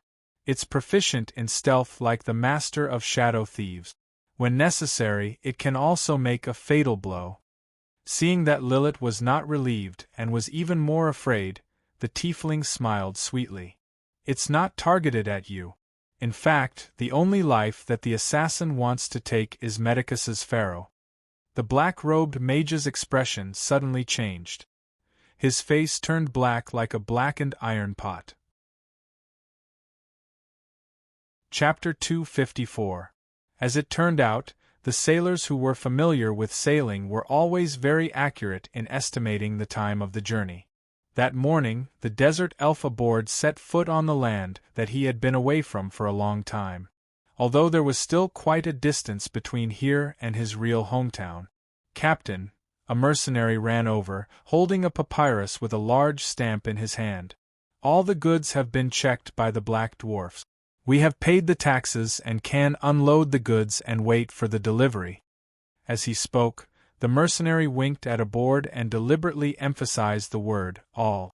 How could a mercenary group not smuggle some personal goods when escorting goods? In fact, smuggling personal goods had become a major feature of the mercenary industry. Every mercenary group had a unique way of smuggling, and this was listed as an industry secret and was strictly guarded. For example, aboard's Wandering Elves mercenary group would usually tamper with the containers used to transport goods. The crates and barrels that contained the fossils were made of processed wood, and there were many hidden compartments in them. These hidden compartments contained the personal goods that the mercenary group was transporting this time, saltpeter powder. According to Audiobook and his subordinates, this Japanese rock powder was actually a kind of alchemy material. When mixed with water, it could be used to make ice. Selling it to mages would make a lot of profit. But what these mercenaries did not know was that their captain had concealed some fact. This highly concentrated saltpeter powder could not only be used to make ice, but it could also be used to do something big. Of course, there was no need to tell everyone this. Since we have the proof of tax return, Audiobook shook the thin papyrus in his hand and turned to his subordinates. What are we waiting for? Put down the ramp and unload the goods immediately. You have to know that a few days after Opat Festival, the taverns in Bite City usually have a discount. It's perfect for me to treat you. After a long journey on the sea, almost all the mercenaries were looking forward to the time to go ashore. And the words of the Desert Elf mercenary group captain were like sparks that lit up the fire in everyone's heart. After a few cheers, everyone shook off their arms and worked hard, striving to get the group leader to pay for the meal as soon as possible. Audiobook gestured to his subordinate who had just gone to file the tax return. The experienced and smart mercenary immediately understood and turned to the warehouse. He had to find a spacious and secluded warehouse, and he had to find something. While they were waiting for the owner to pick up the goods and the young mercenaries were relaxing, they worked overtime with the leader to retrieve the smuggled goods in advance. He had been in this line of work for many years, so he was quite familiar with it. As the mercenaries moved the crates and barrels into the warehouse one after another, he began to work in a corner where no one was looking. Just as he was dismantling the interlayer on the 230th barrel, Audiobook walked behind him with a bag of barbecued meat and a small barrel of lager. "How is it? Is there a hole in the waterproof tarpaulin?" After receiving the food, the trusted mercenary stood up. On one hand, it was convenient for Audiobook to inspect, and on the other hand, it was to prevent the juices of the barbecued meat or beer from wetting the saltpeter powder that had yet to be divided into small barrels. "Don't worry, I'll handle it." The desert elf nodded and pointed to the remaining 100 barrels that had yet to be dismantled. "Go to the sailor's home and have a drink with everyone. Tell them that today's expenses are on my account, and I'll be responsible for the rest of the work." The old mercenary naturally knew when to give up, so after bowing and thanking him, he left the warehouse while humming a tune. Audiobook left the door of the warehouse ajar, and after some effort, he put all the saltpeter powder into the small barrels and sealed them tightly. He reached out his palm and aimed at the small barrels that were piled up. A light flashed on the worm plate armor, hidden under his robe, and hundreds of acid mist worms gushed out from the iron gauntlet and wrapped around the small barrels filled with saltpeter powder. Then, they carried the small barrels back into the iron gauntlet. "Art is an explosion." Audiobook's words came out of his mouth without rhyme or reason. Then, as if he had forgotten why so many terrifying worms suddenly burst out from the armor, he ignored his own words. He still had other work to do. After leaving the temporary warehouse on the dock, the mercenary commander of the Desert Elves walked into Bite City, following the bustling crowd. Although Zhang Tai had been to Bite several times before, it was impossible for him to guarantee that he would not get lost in this huge city known as the City of 10,000 Cities, on the basis of those few visits. But after putting on the worm plate armor, Audiobook no longer had to worry about the direction. There was a sense of urgency that drove him to the southwest of the city. He walked in a diagonal line and went straight through the capital of Medic. "Tailor, the goods have been delivered. Are the other materials I need ready?" Audiobook lifted the curtain of the tent and walked into a colorful tent on Kenevo Street. When he saw the familiar figure, he was no longer as polite as he was when they first met. Instead, he greeted her with harsh and cold words. "It's really neat." The tiefling female spy was dressed like a fortune-teller witch on the street. "I just sent the pot maker away, and a mercenary arrived." She sat in front of the table and pointed to the shadow that shrouded her. "The things you want are ready." Before he could finish, the kobold demon assassin hidden in the tent revealed himself and dragged the two chests out from the corner. The tailor opened the buckles on the boxes and pushed them in front of the mercenary commander. The best quality sulfur and charcoal. It was hard to tell whether it was the worm plate armor or Aubert himself. After a few hideous laughs, the desert elf mercenary commander reached out his hand to the boxes filled with sulfur and charcoal. The acidic worms rushed out in batches, swallowed the materials, and retracted back into the plate armor. Just like how a human stomach would bloat due to indigestion, Aubert's body suddenly expanded a lot, and even the plate armor on his body expanded a little.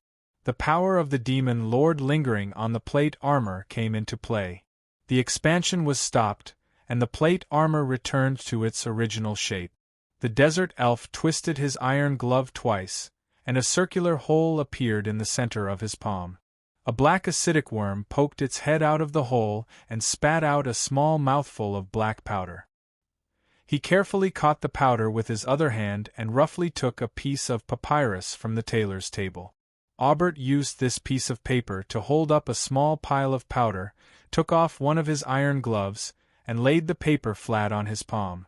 Finally, he chanted a one-syllable spell, and the iron glove that he was still wearing suddenly turned red due to the heat.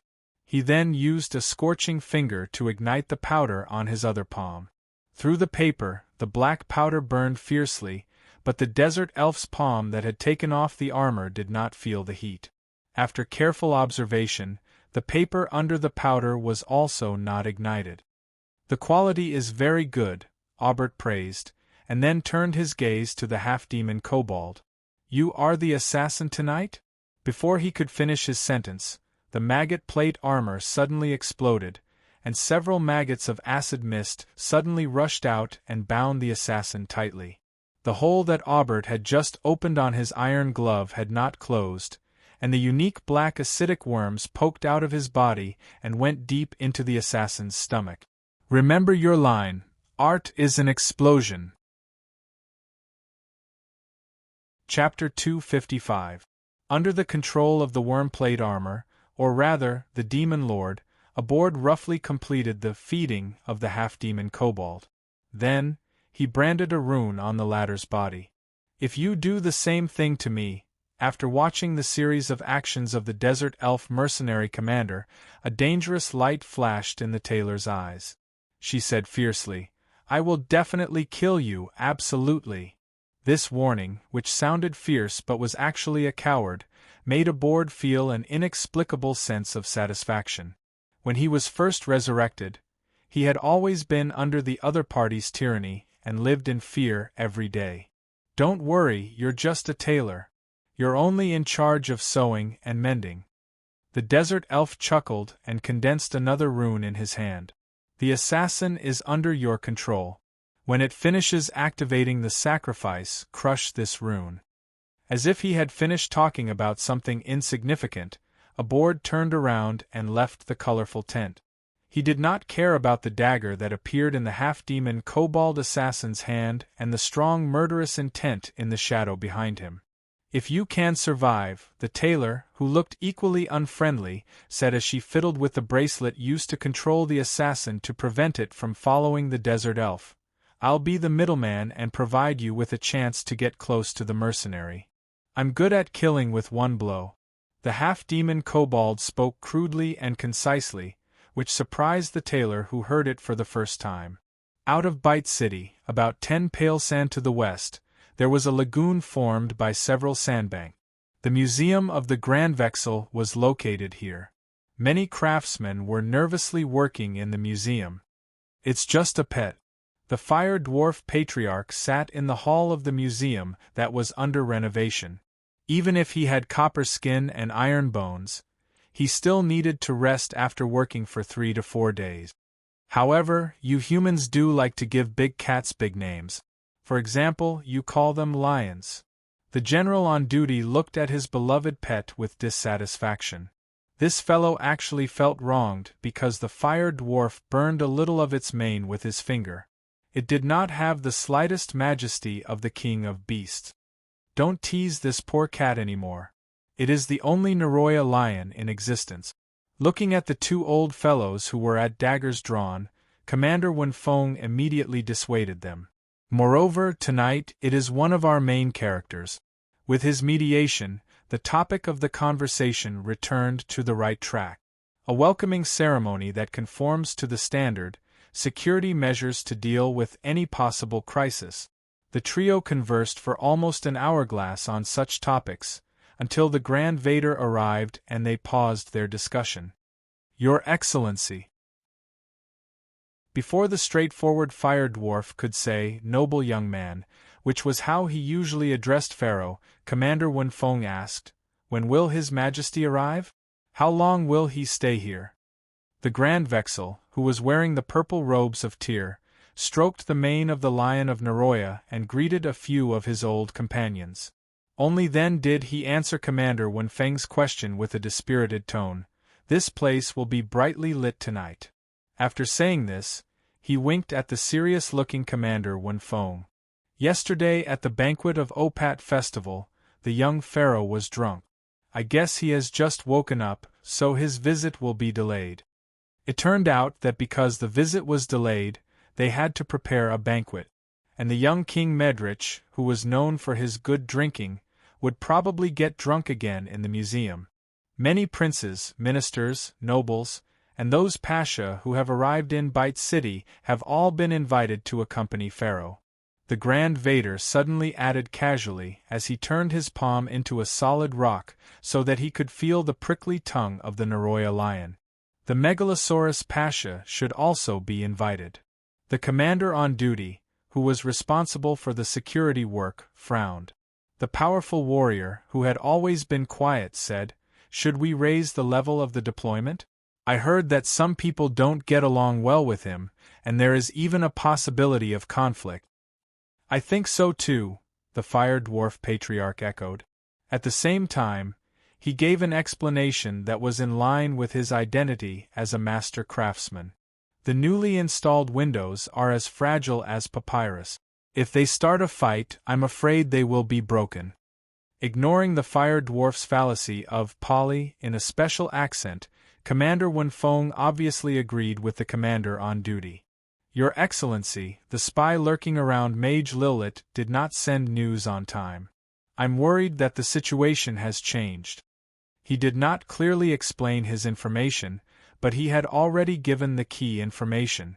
As the leader of the Sniffers, who was good at planning everything in advance, in fact, he had already activated some secret spies before the Megalosaurus Pasha came to Bite City. He had deployed his own eyes and ears at any node that could cause chaos. Lilith of the Obsidian Council, who had a deep grudge with the Megalosaurus Pasha, was the focus of the Grand Vader. The spy lurking around him would record every little thing that happened around him on time every day and send it back to the headquarters of the Sniffers through magic or other means. But today, the Sniffers who served the black-robed mage as a coachman did not even report back that everything was normal. This made Commander Wenfeng feel uneasy. He could not help but begin to prepare for the worst. If I have to give a pension, Commander Wenfeng's nose twitched and he secretly made up his mind. Then this debt must be put on the black-robed mage's head, and the debt must be paid back. The Grand Vader finally agreed to the plan to increase the security level. He then left the hall and returned to the laboratory built under the museum. The Fire Dwarf Patriarch also left. He had enough rest, and there were still some urgent work at hand to complete. The troops on duty have begun to set up the defense. Ask the Naroya guards to come and be on standby. I'll leave the arrangements here to you. Commander Wenfeng communicated with the general on duty. Remember to prepare weapons against both sides and be prepared for both sides. He emphasized the word both sides. The latter immediately understood. In addition to the noble mages who were trying to cause a conflict as imaginary enemies, the commander on duty had to consider the situation of the Megalosaurus Pasha and had to be prepared in advance. Commander Wenfeng did not make any more arrangements. First, he believed in the ability of the commander on duty. Second, although Pharaoh was escorted by guards along the way from Bite City to the museum, he still needed to carefully screen them to be at ease. Chapter 256. Quest had never thought that he would be invited to a banquet by the Pharaoh on the second day of his arrival in Bite, even before he had formally paid his respects to the Pharaoh. And this banquet would be held in the newly built museum in the Grand Vexel, and it would probably last until late at night. The gift is ready, the young blue dragon thought to himself. Since it was his first visit to Pharaoh, and he also wanted to better promote the products of Gnome City, he brought a specially assembled fanatic armor. I have to let Pharaoh wear it in public. The person Keyes was thinking about, the monarch of the Medici Empire, Pharaoh of Baydar. At this time, with the careful help of dozens of attendants, he was also preparing for his trip today. Pharaoh's name was inherited from his ancestors. Every pharaoh would abandon his original name after the coronation. In addition to inheriting power and responsibility, he would automatically receive the name Ascinder, which originally belonged to the greatest ancient hero king of Medici. The current pharaoh was in his early 30s.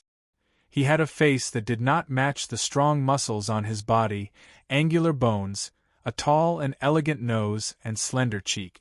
That was how he got the nickname, Ascinder the Handsome Man. An attendant half bowed and walked quickly into the palace where Pharaoh lived. When he was about 10 steps away from Ascinder, he knelt on one knee and crossed his hands over his chest. "Your Majesty, the carriage is ready, and the imperial guards have also been deployed. We await your departure at any time." In response to the attendant, the Pharaoh let out a loud burp. "At least there's no sweet wine smell." The attendant lowered his head and sniffed, secretly rejoicing in his heart. "Give me some hangover medicine made with peace bloom." Pharaoh took a cup of lavender solution from another attendant. He endured the pungent fragrance, took 2 big gulps, and ordered, "Bring more, there's a banquet tonight." After that, he shook his head helplessly, stood up, and prepared to wash his face with ice water before leaving. Although he was known as a drinker, in fact, Ascinder was not the kind of drunkard that most people thought. As Pharaoh, while he had the highest power given by the law, he also shouldered the responsibility of the monarch of Medici. Especially on yesterday's Opat festival, a day that closely combined festivities and patriotism education, Ascinder had to be more excited than anyone else. He had to drink to his heart's content because this was a responsibility of the monarch. Today's visit to the newly completed museum of the Grand Vexel was to fulfill another responsibility. Every wise pharaoh was inseparable from the support of the people and the assistance of his many subordinates. If the pharaoh was the object of the loyalty of Medica's thousands of subjects, then the Grand Vexel was the prime minister of the empire, the leader of all Medica's ministers. This was a tradition of the empire since ancient times. Even if he secretly supported the establishment of the Obsidian Council in the hope that it could be an equal to the Grand Vexel in the future, he could not rashly subvert the tradition now. Ascinder had to maintain enough respect for the Grand Vexel. Of course, respect was respect, but this trip still could not degrade the majesty of the monarch. There were many things that needed to be prepared in advance. Fortunately, Ascinder had enough attendants to provide thoughtful service for their pharaoh from different angles, such as food, clothing, and guard standards. So far, 5 pashas have arrived in Bite City, and 2 more are expected to arrive within 2 hourglasses. We have arranged people at the city gate. If we meet the 2, we will directly invite them to move to the lagoon. While Eshin was washing his face with ice water, an attendant took out a few papyrus scrolls and read out the contents of the scrolls. All the information about the relationship between the officials who had attended the banquet was recorded in detail. The relationship between Zagan Pasha and Khalil Pasha has always been strained. Pay more attention during the banquet, and don't get caught up in their disputes about the territorial boundaries. The Megalosaurus Pasha has no grudges with the other ministers, and because he has some unique goods in his hands, Many ministers want to establish a relationship with him. But Wizard Lilith of the Obsidian Council, as Cinder interrupted the attendant's narration. The young hungover man wiped the ice water on his face and turned back into Pharaoh, who was in charge of Medic. Send someone to inform Kunini. As the president of the Obsidian Council, he has to restrain his subordinate. Using a handkerchief embroidered with golden threads to wipe the water droplets on his face, Cinder thought for a while and called the attendant in charge of the banquet to come to him.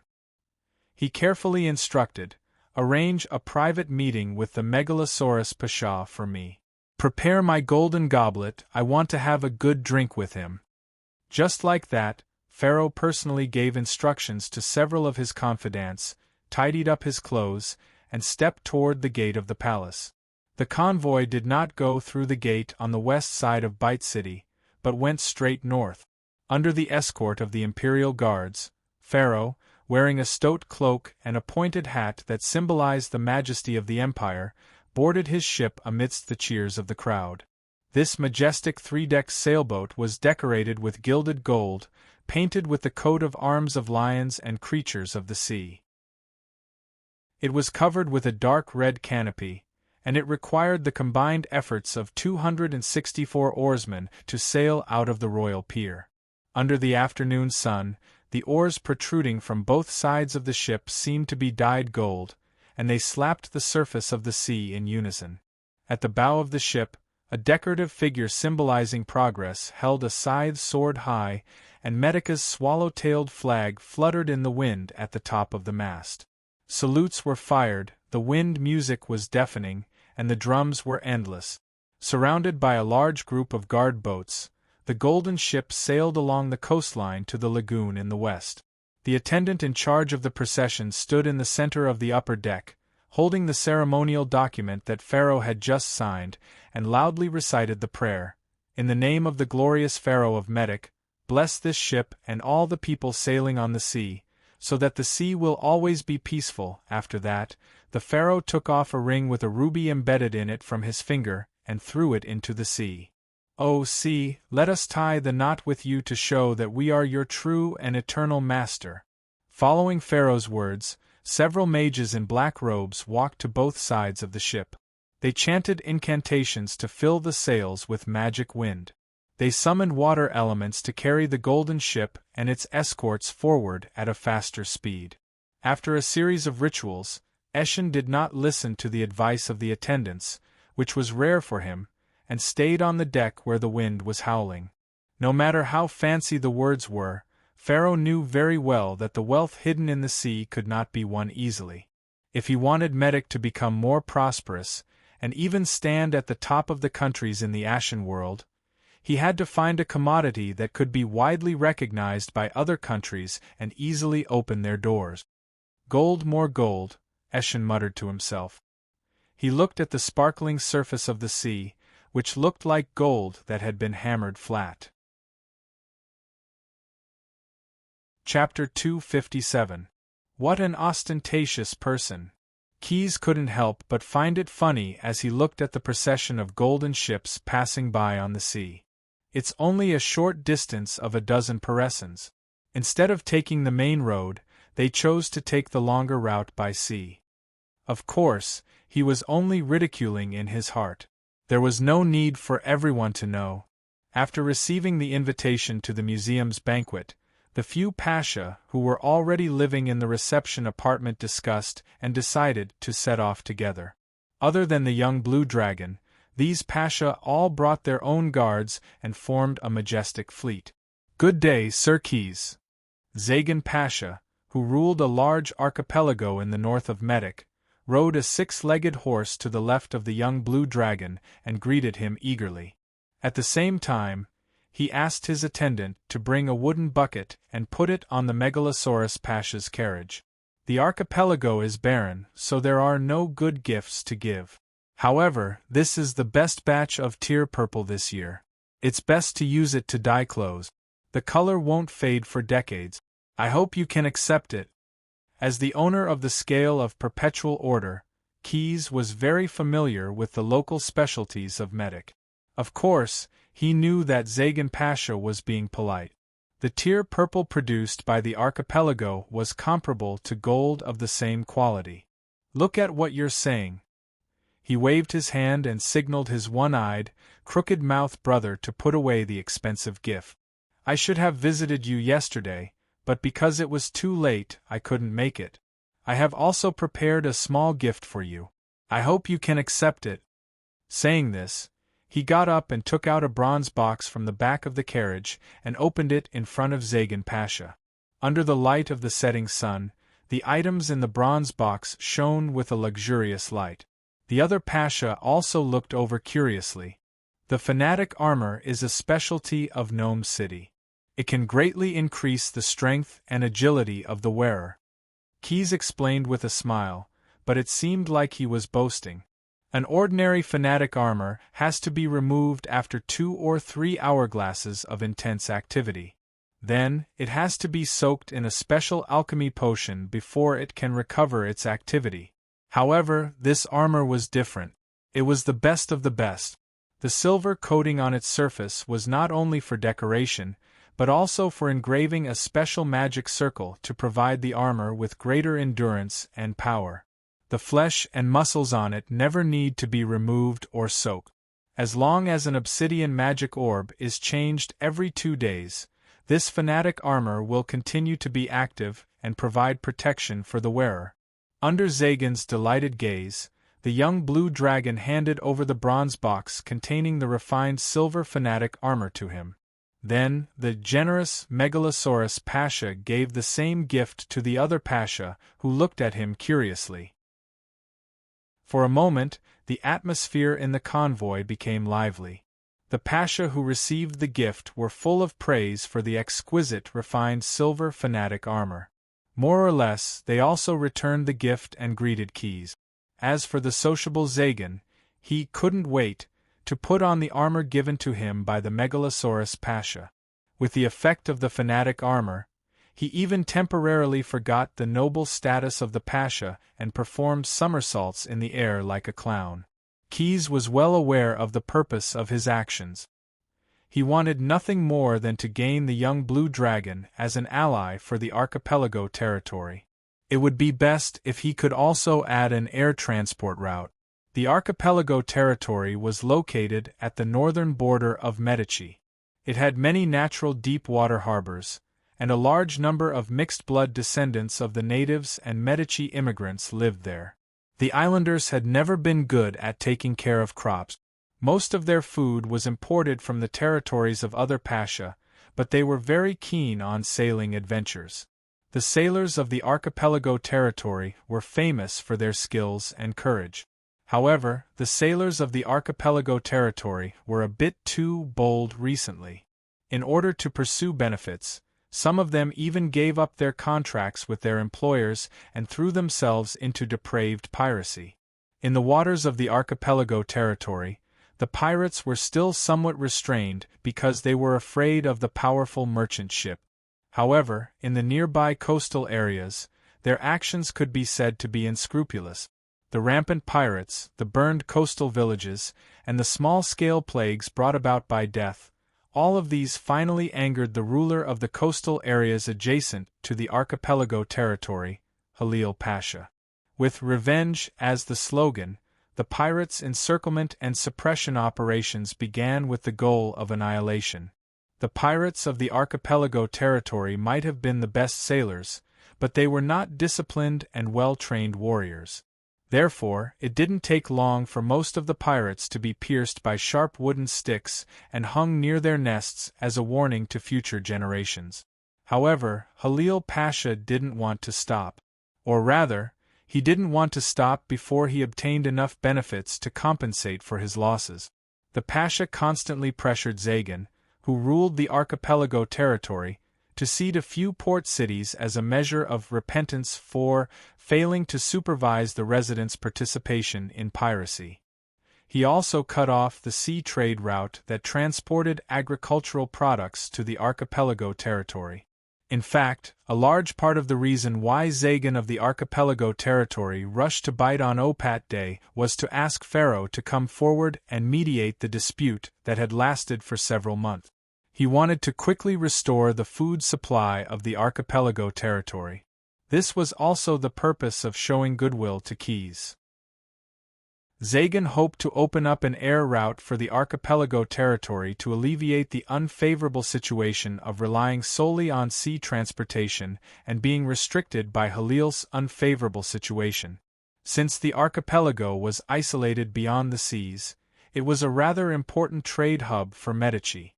However, to open up an air transportation route for the archipelago would most likely require investing resources to cultivate one or two new behemoths. In the early days of the scale of perpetual order, without the support of resources obtained from the archipelago world, Keys couldn't mass-produce the derivatives of Leviathan. Therefore, many air routes like the one leading to the archipelago territory only existed in the planning stage. Now that he had the archipelago world as his backing, Keys had confidence. It was indeed the best time to build the air routes that had been planned. However, the situation of the archipelago territory was a bit special. The conflict between Zagan and Halil had yet to be resolved. Rashly providing an air route for one side might cause hostility from the other side. Maybe Halil Pasha will also be interested in this matter. The young Blue Dragon thought of an idea. The convoy continued to move forward. Because the road on land was straighter, the convoy of the Pasha arrived at the lagoon before Pharaoh's golden ship. However, they weren't the first invitees to arrive here. Many nobles and princes were already prepared to welcome the monarch. The surface of the lagoon was divided by sandbars of different sizes, which made it look a bit fragmented. At this time, almost every sandbar was crowded with people. The nobles of Bite had built awnings to shelter them, but no one rested under the awnings embroidered with family patterns. They were all crowded on the shore, looking in the direction of the sea, waiting for Pharaoh's golden ship to appear. Finally, when the eternal blaze began to disappear into the sea, a dazzling golden light reflected in everyone's eyes. Pharaoh Essador stood at the bow of the ship, waving to the people waiting for him. Unlike the others, after arriving at the lagoon, Keys didn't deliberately welcome Pharaoh's arrival. The Megalosaurus Pasha's attention was immediately attracted by the newly built museum in the Grand Vexel, and he wandered into it on his own. Similar to the other buildings in Medici, this museum was composed of sturdy wooden and stone houses. A wall made of bricks and stones surrounded a courtyard about 100 yards deep. Judging from the unfinished floor tiles, this would be an extremely spacious square in the future. On the left wing was a row of messy short houses, mostly made of wood. Looking at the fire dwarf craftsmen going in and out, Keys guessed that it should be a shed. When the museum's renovation was completed, it would probably be dismantled. The right wing occupied most of the southern part of the courtyard. There was a tall stone building, which was obviously the main body of the museum. Its architectural style was similar to the palace in Medici, with small round arches on the door and windows. It was divided into 3 levels, top, middle, and bottom. The bricks were still very new. What interested Keys the most was a building in the depths of the courtyard, near the edge of the southern wall. It was not an exaggeration to call it a work of art. The building was pyramid-shaped, and the walls were all made of glass embedded in iron frames. It shone beautifully under the setting sun. That's a greenhouse. It's also the main building of this venue. Without looking back, Keys, who was standing at the highest point of the right wing tower, recognized the voice of the visitor. I've long heard of the name of the pickaxe, fire dwarf craftsmen under the Grand Vexer. Today I've finally seen their craftsmanship. It's really a masterpiece. Without the panic of ordinary people after being caught, and without explaining why they broke into the tower without permission, the young Blue Dragon just pretended to be convinced and praised the museum generously. As the owner of this place, the Grand Vexer did not feel offended at all. Instead, he explained to Keys in more detail. The glass pyramid is actually a hatching nest. I recently had some new ideas. Using the soul-binding sorcerer's chimera craft, coupled with special genetic material extracted from fossils, I cultivated some ancient creatures. They are all kept there. Tonight's banquet is also there? Looking down at the gradually increasing number of people inside the square, many palace servants began to go in and out of the glass pyramid to ensure safety. After all, Pharaoh will also attend the banquet. Well, he should have arrived already. Chapter 258. Kiza's suggestion was not unreasonable. In fact, before the museum's visitors arrived, Commander Wenfeng, who was very careful, had already checked the security work many times, hoping to avoid any oversights. "I'm going to greet His Majesty. If Sir Pasha is interested in this place, feel free to visit as long as you don't miss the banquet." He didn't seem to mind the young blue dragon wandering alone in the museum. When he saw the golden ship anchored, the Grand Vexual politely greeted him and left first. Before teleporting away, he also thoughtfully called 2 attendants for keys as tour guides. Quest didn't reject this kind offer. He expressed his intention to take a tour of the glass pyramid before the banquet started and there weren't many visitors. Then, Quest followed the attendant who led the way down the tower, passed through the courtyard, and entered the pyramid-shaped greenhouse. They walked into a green passage shaded by palm trees on both sides. There were large areas of carefully cultivated ferns everywhere, making people feel that they were entering a new world, a prehistoric tropical world, while leaving the real world behind. At the end of the green passageway, there was a huge parquet floor. On the floor, there was an exquisite painting. Crocodiles were crouching around a pond, lions were chasing antelopes, and heavily armored warriors were fighting in pairs. Many seats and tables were placed here, and some attendants, who were obviously dressed as palace servants, were tirelessly adjusting every tablecloth, every angle of every seat, and carefully filling the containers on the tables with wine that had obviously been chilled. "We will wait for about an hourglass," the guide bowed and explained to the Megalosaurus Pasha. "The banquet will be held here." Keys nodded, indicating that he was clear about the schedule. At this time, his attention was attracted by some other interesting things. A whoa! Accompanied by a loud roar, a ferocious lion suddenly leaped out from behind a fireplace that was pressed against a marble pillar. It opened its bloody mouth and pounced towards Quest and his 2 tour guides with a gust of fishy wind. Although they knew that it was actually a pet raised by the patriarch on duty, the 2 guides were still frightened. They were so nervous that they almost left the Megalosaurus Pasha and ran away first. Of course, the Naroya lion didn't want to hunt prey. In fact, it just wanted to scare strangers who had just come to its territory. When it reached the bluestone road for people to walk on, the big cat stopped and revealed its true form. Proudly, it glanced at the 3 people standing in the same place, flicked its tail, patted its butt, and was about to turn and leave. But at this moment, an irresistible pressure shrouded its body. If it didn't care about its face, the Naroya lion would have peed its pants. Just like the hot copper lump that it hated the most, the terrifying creature reached out its hand and wrapped it around its neck. It dragged it to its side and began to rub its proud, shiny mane. "It's really a kitten in a greenhouse." After playing with it for a while, Keys let go of the Naroya lion. The latter quickly ran into the grass without looking back. However, it seems to be an extinct creature, right? In the face of the Megalosaurus Pasha's question, which was actually a secret that was about to be made public, the 2 guides naturally told him everything they knew. "As knowledgeable as you are, it is indeed an extinct lion. It is a Naroya lion less than a year old, so that's how it is." Listening to the explanation of the 2 guides, Keys immediately associated it with his previous doubts about the fossils and amber on the Grand Bazaar's purchase and sale guide. From the looks of it, the sudden appearance of this extinct creature should have something to do with it. The Great Vader, how many extinct creatures did he resurrect, and what are they? The young blue dragon suddenly became interested.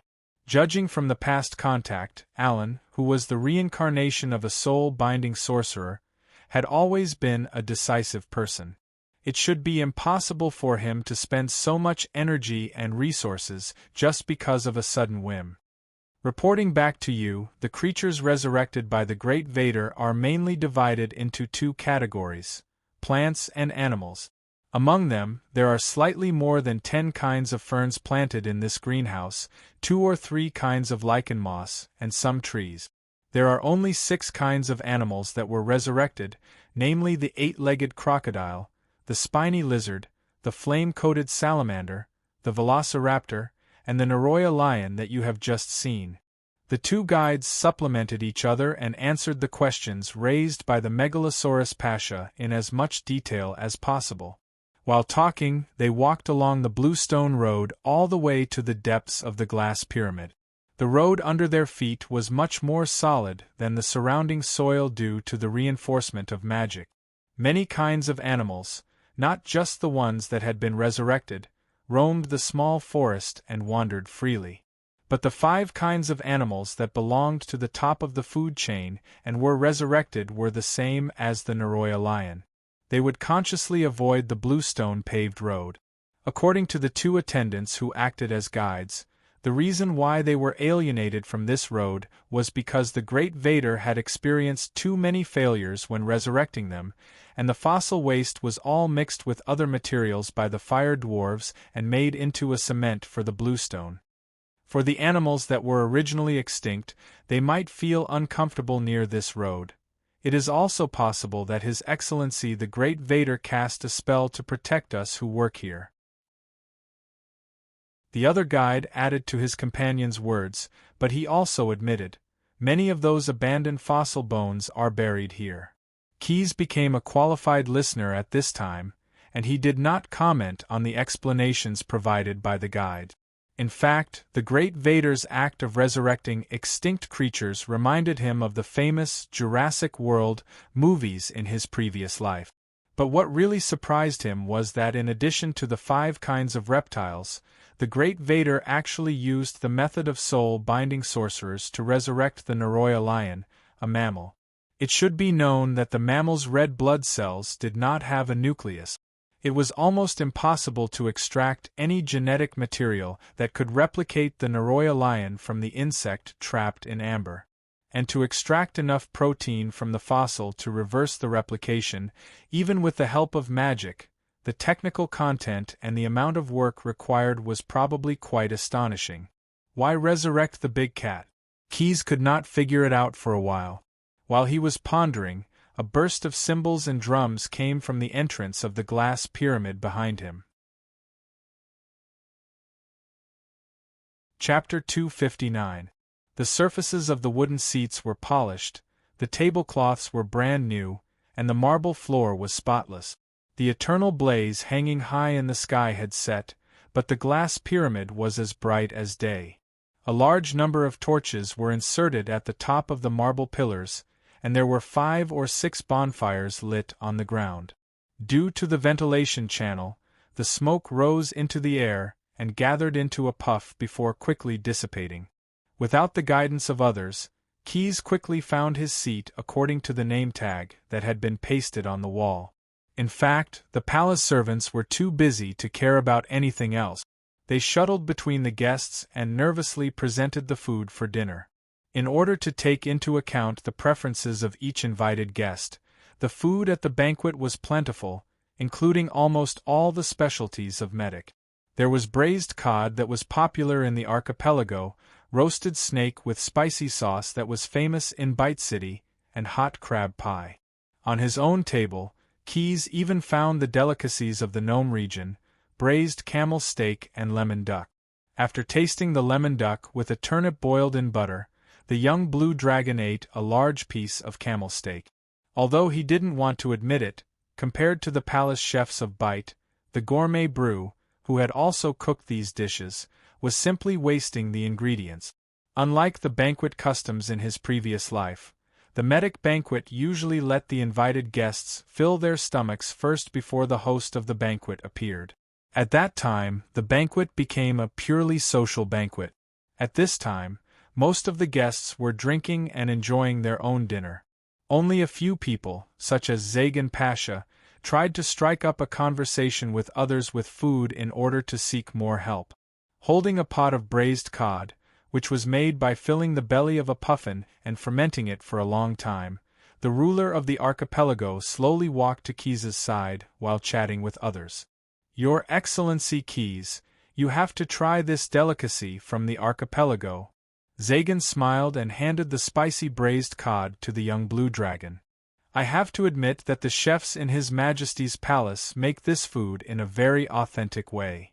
Just as Keys blocked his sense of smell for the sake of etiquette and was about to poke a small piece of the braised cod with a silver fork, a stranger came to his rescue. "Using vomit as a delicacy, only the archipelago has such a dirty habit. Halil, you old bastard." Feeling insulted, Zagan Pasha angrily threw down the braised cod and scolded him with his fingers spread open. For a moment, many pairs of eyes were attracted by his loud scolding and converged on this side. The archipelago of the archipelago, and the archipelago of the archipelago. However, looking at the way the two of them were scolding each other, Keys did not think that their relationship was as simple as a rift. Perhaps it was more accurate to say that they hated each other deeply. "You pirate leader, you are just like a boastful seagull." Enraged by Zagan's series of greetings in the archipelago's dialect, the square-faced Halil fiercely retorted, "I hope you plunge into the sea and drown there forever." Zagan Pasha was not to be outdone. "You stupid donkey who is used to slander others. Didn't the residents of the archipelago inform you when we were clearing out the pirates? Now you are actually making a false accusation and coveting other people's land." The two Pasha did not care about their identities and scolded loudly. However, they clearly knew their limit. They did not affect others and did not use any means other than words to attack each other. The scolding continued for a while, and then someone stepped forward. A few warriors wearing half-body plate armor walked over. Their attitude was modest, but they forcefully separated the two Pasha and put an end to this sudden farce. From the blazing sun pattern on the warriors' attire, Keys guessed that they belonged to the day watchman under the Great Weasel. However, in addition to the day watchman, he clearly felt that there were several fierce auras locked on to this place at the same time. It seemed that the security level of this banquet was not low. There were people watching every invited guest at all times. However, it made sense after thinking about it. After all, Medica's pharaoh was here. The banquet continued for about half an hourglass. With the sound of cymbals being struck, everyone consciously put down their cutlery. Keys was naturally no exception. The host of this banquet, the Great Weasel, who was wearing a purple robe and a golden mask, followed behind Pharaoh from the corridor at the end of the open-air hall. The melodious sound of the flute accompanied the drum music to play a song called Friendship with Essendor. At this moment, everyone, whether it was the palace servants, the guards on guard duty, the invited nobles of Bite, or the Pasha from all over the world, stood up straight and began to sing this song of praise to Medica's ancient hero king. "Good health, everyone." At the end of Friendship with Essendor, Pharaoh walked to the center of the hall and took the lead to greet everyone who had been invited to this banquet. "May Pharaoh's holy reign last forever, and Medica's glory last forever." The young blue dragon felt that the Pharaoh seemed to have glanced at him and revealed a friendly smile. He did not know if he had seen wrongly. Of course, this possibility was very small, but the young blue dragon felt that the Pharaoh seemed to have glanced at him and revealed a friendly smile. "I just heard the noise." Sitting on the largest chair in the hall, Essendor immediately said, "Zagan Pasha, Khalil Pasha, I already know about your dispute." Hearing this, the two involved hurriedly walked out of the crowd, put their hands on their chests, and bowed.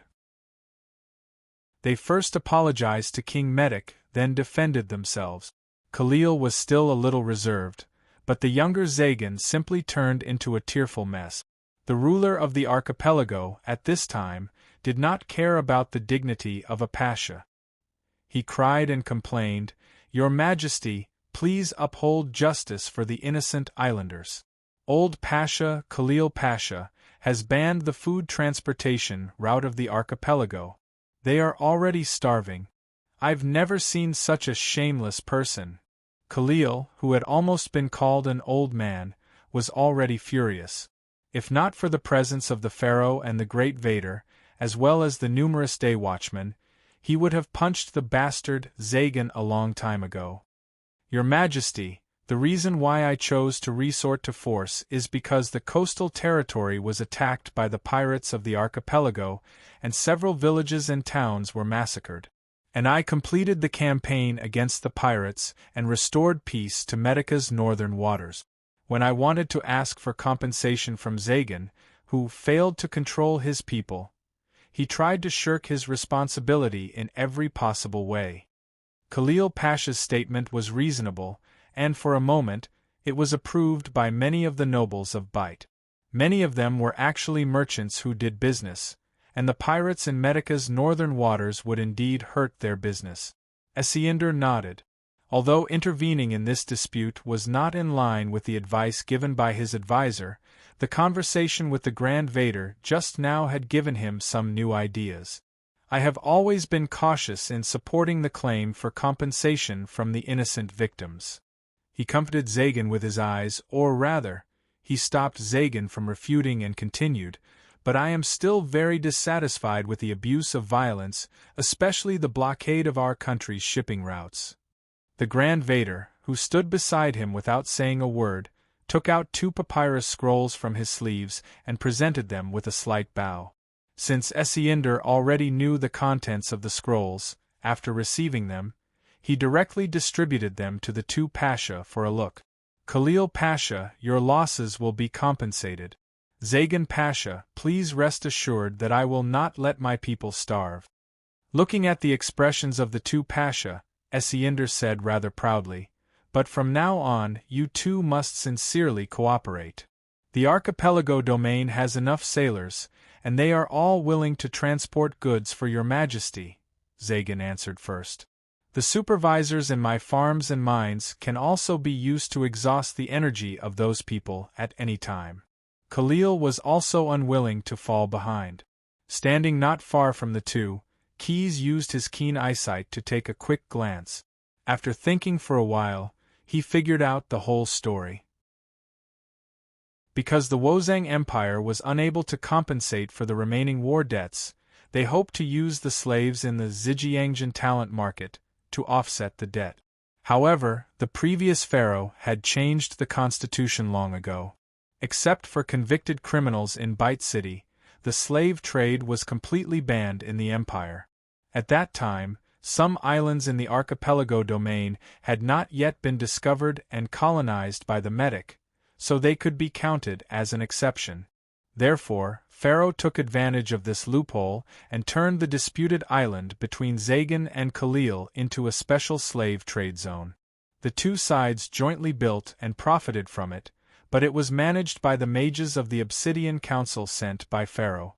In this way, not only would Khalil's losses be compensated, but Zagan of the archipelago domain would also have something to say to the islanders. At the same time, more obsidian magic beads could be supplied to the Obsidian Council. It was like killing 3 birds with 1 stone. The only one who did not benefit from this was the Grand Vader, who had almost single-handedly facilitated this matter. From the few limited contacts he had with the Grand Vader, Keyes did not think that he was really so selfless. There must be hidden intentions in this matter that no one knew about. However, apart from Keyes, the other guests present did not have the time to think about these questions. Now, let's move on to the banquet after dinner.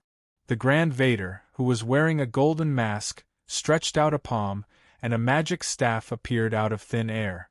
He tapped the tip of the magic staff on the ground. "I also have some new friends, and I would like to invite everyone to visit them." At first, some people were not interested, but at the place where the Grand Vexer tapped his staff, many runic languages suddenly jumped out. These runes suddenly turned into dazzling yellow halos that kept pulsating, surrounding everyone in the middle. Chapter 260. The bright runes evolved into scrolls, and in the surprised eyes of the guests at the banquet, they turned into animals that should have been extinct. 8-legged crocodiles, spike-tailed lizards, flame-coated salamanders, velociraptors, and tortoises. In the end, a Naroya lion suddenly appeared in the light and shadow and slowly walked toward the crowd. "Why," a Bite noble and the people around him whispered, "why is the Grand Vader performing illusion?" But before the person's voice died away, the Naroya lion opened its bloody mouth and let out a deafening roar. It recognized Keyes, who had bullied it not long ago. Taking advantage of the fact that the general on duty was following behind, it acted recklessly. Only then did the people present realize that the lion was really the kind of beast that had been extinct for hundreds of years. It was the kind of companion of Medica's ancient hero king, Essendor, and the kind of character that always appeared in legends. The Grand Vader has resurrected a Naroya lion. Look, there is a piece of black hair at the end of its claws. It walks like a dance and steps like a meteor. The Naroya lion's neck has a circle of white hair that looks like broken runes. This lion really has it. The whispers of discussion grew louder and louder. At this moment, even Pharaoh was interested in this creature and eagerly sought an answer from the Grand Vader. Is this really the Naroya lion? Is it an ancient species, or it was born less than 10 years ago? I resurrected it from an ancient fossil through magic. The Grand Vader bowed slightly and replied calmly with one hand on his chest. Then he turned to the guests in the open-air hall. Without any movement, the Grand Vader transmitted his words to everyone's ears with a spell of amplification. Except for the Naroya lion, all the creatures in the rune images that you have seen just now are the species that I have newly resurrected. Hearing this, some knowledgeable Bite nobles, especially the mages of the Obsidian Council, all held their breaths in shock. They knew that the Grand Vader's strength was the best in Medic, but they didn't know that it was so powerful. Creation was always much more difficult than destruction, and reviving creatures that had been buried in the river of history was even more difficult. Asking themselves honestly, even the young blue dragon present had to admit that the technology they used to create the Leviathan behemoth was far inferior to the great dimensional technique. However, why would he waste energy and resources to revive these extinct creatures? Everyone was eager to know the answer. Apparently, the Grand Vader did not intend to keep this a secret. The world we live in is full of ashes. Except for a limited number of islands, the desert covers almost all the known land. He glanced at everyone present and said, "This undoubtedly restricts the reproduction of human beings. After all, we lack land for farming, and the food can't bear the excessive consumption of the population." But in ancient times, this land was actually covered by vegetation. Lush forests, vast and beautiful grasslands, and countless animals inhabit them. Vitality fills the earth. The reason why I resurrect these extinct animals, as well as the plants that you haven't noticed, is because I want to replicate the ancient ecological environment and use this as an opportunity to strive to revive the vitality of the entire Medic, and even the Ash world in the future. There was a moment of silence in the open-air hall. Everyone present was shocked by the idea put forward by the Grand Vader. But after a few breaths, someone took the lead and cheered. The entire glass pyramid was in an uproar in an instant.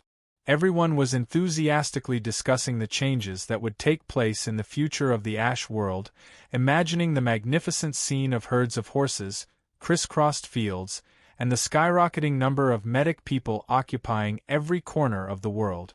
The Grand Vader was very satisfied with the reaction of the scene. In fact, this was also the purpose of the banquet that he had held to cater to Pharaoh. Even though after the deal with Kunini, he had obtained scarce materials and successfully completed the experiment of reviving ancient creatures. But if he wanted to defeat the desert and fulfill his ambition, he still couldn't do without the support of the medic class present. Taking advantage of the warm atmosphere, Pharaoh Esinder immediately announced the start of the banquet. Pots of wine were brought up by the palace servants.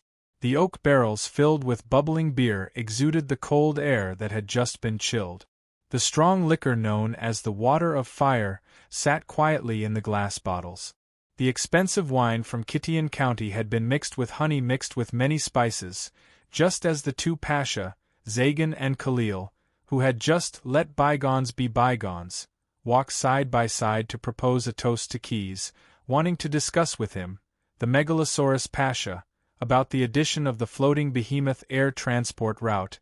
An attendant of Pharaoh suddenly squeezed over. After apologizing, he extended an invitation to the young blue dragon on behalf of his master. Lord Megalosaurus Pasha, the attendant with a respectful expression said politely in the medic official language with a Bite dialect, Pharaoh has heard of your great name and praised your wise command in the battle against the Japanese invasion. Today, I have specially brought a golden goblet and would like to have a drink with you. Since the monarch of Medic, the object of his nominal loyalty, invited him, Keys naturally had to give enough respect. First, he promised the two Pasha that he would consider their proposal. Then, under the guidance of Pharaoh's attendant, he passed through the bustling crowd and walked to the corridor at the end of the open-air hall. Stepping into the corridor, Keys discovered that this place was a completely different world. At the corner of the corridor, there was a small pavilion hidden among the green leaves. Pharaoh, who had just found an excuse to temporarily leave the banquet, was now drinking by himself here. Seeing the arrival of the Megalosaurus Pasha, Esinder smiled and walked over, patting Keys's shoulder as a gesture of intimacy. Then, he invited him to join them at the banquet, drinking as they chatted. During the banquet, the invited president of the Obsidian Council was drinking and chatting with a few Bite nobles he was familiar with. However, Kunini's mind was completely focused on the important news that the Great Vexil had just released. Because he was too engrossed in his thoughts, the quick-witted Count did not pay attention to the target of his trip, the black-robed wizard Lilith. However, Lilith was only a minor character, and Kunini did not take him seriously. However, due to the nature of their race, demons were very sensitive to anything related to demons. Kunini's nose suddenly smelled a stench unique to the demons of Tower. Not good. An ear-piercing clamor rang out, "Art is an explosion," followed by a huge explosion containing destruction and chaos. Chapter 261. The light was disturbed by the surrounding plants, causing the pavilion to be mottled with light and darkness. This made the appearance of the half-demon kobold even more frightening. This was all thanks to the shadow. Its appearance, coupled with the shadow's contrast, made it seem as if it wanted to take someone's life. In fact, this fellow did have such intentions. For the great cause of Pasha, the half-demon kobold muttered softly after reciting the established lines in a rough voice, "You foolish mortal king, you will die without a doubt." Before it finished speaking, the place where it was standing was struck by a bolt of lightning, and a large, smoking crater appeared. Keys used his actions to express his attitude towards this uninvited guest who had suddenly appeared, and said something that put him in a passive position. However, the other party was not as powerless as he thought. It was only the half-demon kobold's shadow that was electrocuted. With a skill comparable to the best of shadow thieves, it relied on the shadows here to teleport directly behind Isidore. "Careful!" the young blue dragon warned. However, even if he did not say anything, Pharaoh would still be safe under this attack. 3 sharp arrows shot out from the leaves at the same time, forming a triangle, blocking the path of the assassin's dagger at an extremely tricky angle. As for the Pharaoh himself, it was out of the young blue dragon's expectations that he was also a master. Facing the half-demon kobold right in front of him, Isidore's powerful blast punch accurately landed on its forehead. However, with a soft, poochy sound, the assassin's figure shattered once again, and the one that attacked the pharaoh was still a shadow that it had created using its skill. Taking advantage of this, a few warriors wearing half-body armor had already surrounded the pavilion, firmly protecting Pharaoh in the middle. Because they had heard the assassin's words, they could not completely trust the Megalosaurus Pasha. These people who appeared at this time were all members of the Naroya Guard. They were the elite forces of the Pharaoh Imperial Guard. To become a Naroya Guard, after passing the test and proving one's loyalty and bravery, one had to voluntarily complete a special ceremony. During the ceremony, they would drink the blood of a powerful werbeast and become a Naroan lion man. Not only would this change greatly increase their individual strength, but it would also allow them to have a far sharper sense of smell than ordinary people. It was because of this that they were able to constantly lock onto the assassin in the shadows. However, the half-demon kobold's speed was still a little too fast. It was difficult for the Naroya guards to lock onto its exact location, let alone launch an attack on it. Fortunately, this group of guards with nearly 1,000 years of history had plenty of experience in dealing with such situations, ensuring that they could complete their mission. Beast transformation. Under the command of their leader, all of the guards quickly completed their transformation. Their already knotted muscles swelled up once more, and they turned into war-creatures with beastly heads and human bodies. The leader of the Naroya Guard estimated the position of the assassin, and immediately took out a smoke crystal and threw it over. This weapon, which looked like a dart, did not pin the opponent, but only made a slight whistling sound as it cut through the air. Chapter 262. Pot Maker.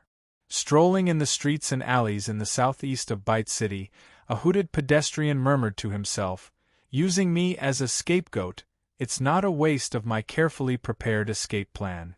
The person walking was none other than the black-robed mage Lilith himself, or rather, the cloned body that he had prepared in advance. As early as when he came back from Nome, he had thought of changing his body. After the assassination at the banquet of the Grand Dimensional Museum, this cloned body was just right for him to use. However, although he had temporarily escaped from a lot of trouble, Lilith still warned himself that he could not be careless. He had to find a way to evacuate from Byte City at the fastest speed overnight. In order not to be tracked down, he could not use the means of magic transmission, because it would emit magic waves that could not be covered at all. Moreover, whether it was the Grand Dimensional Museum, the Obsidian Council, or the terrible wizard who looked like a lich beside the Megalosaurus Pasha, they should be able to determine the location of the transmission by analyzing the magic waves. Therefore, Lilith had to use some traditional means to leave Byte City, whose gate had been blocked. Most of these traditional means were used to smuggle goods.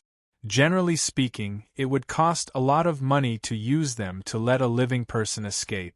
After turning left and right for a long time in the streets and alleys, Lilith came to a shop located at the junction of the southwest and southeast of Byte City. Because he had made a plan in advance, he could find the den of the underground smugglers so easily. Just like gerbils, who lived in burrows, and each burrow had hundreds of rodents, the people of the underworld in Byte City had designed a complicated warning system. Shouting, whistling, nodding, and even simple body gestures were used as a way to transmit information. When in Rome, do as the Romans do. The black-robed mage did not say anything, but just made a gesture and said a few words to express his intention. And the leader of the smugglers, who received a small bag of silver cats, also said clearly, "You can go out tonight." 2 smugglers were appointed by their boss to lead the way for this business partner. Lilith followed them and began to trudge through the streets and alleys again. However, unlike what he had expected, they did not enter a secret passage, but went to the terminal building near the wall of Byte City. "Why did you come here?" Seeing the floating behemoth, Lilith immediately stopped in his tracks. An obsidian magic orb appeared in his hand. "Isn't this the property of the Megalosaurus Pasha?" "You're right." One of the smugglers interrupted the black-robed mage. Since the other party had settled the bill, their attitude became more perfunctory. "We have a batch of goods to transport. You can board the cabin of the floating behemoth as one of the escorts. It's also the fastest and most convenient way to leave Badar tonight." Lilith was not satisfied with this answer. Even though half of his face was hidden in the shadow of the hood, the smuggler standing in front of him could still tell that the guest was not in a good mood from the trembling of his nose and lips. But so what? Lifting his waistcoat and revealing a foot-long dagger, the smuggler lowered his voice and said, "We don't want to cause trouble." His companion was keeping a lookout for him. "Besides, the money you gave is only enough to buy the way. You still have to pay for the burying." Lilith, who was rarely threatened, smiled. "I understand." Just as he was about to cast a spell and turn the two minions into a pool of pus, he suddenly saw a familiar figure. "I don't want to cause trouble, at least not now." Seeing that Lilith had admitted defeat, the two smugglers looked at each other and sneered. They waved their hands and asked Lilith to follow them. Although the service was terrible, this route was really safe. At least with the black-robed mage. After the three of them showed the list of goods, they were allowed to enter the terminal without any inspection. It was just that when they were about to board the suspension cabin below the Leviathan derivative, a few kobold spacemen from the Dragonborn clan asked them a few questions below the mooring tower, especially to Lilith, who was in charge of escorting the cargo. They reminded him that he could use the method of swallowing saliva to relieve the discomfort caused by the change in pressure in his ears when ascending and descending.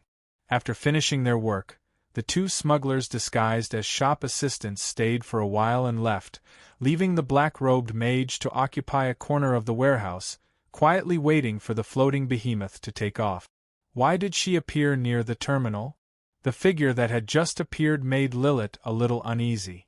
If he had a choice, he would rather have never come into contact with her before. Could it be the demon also has designs on this floating behemoth?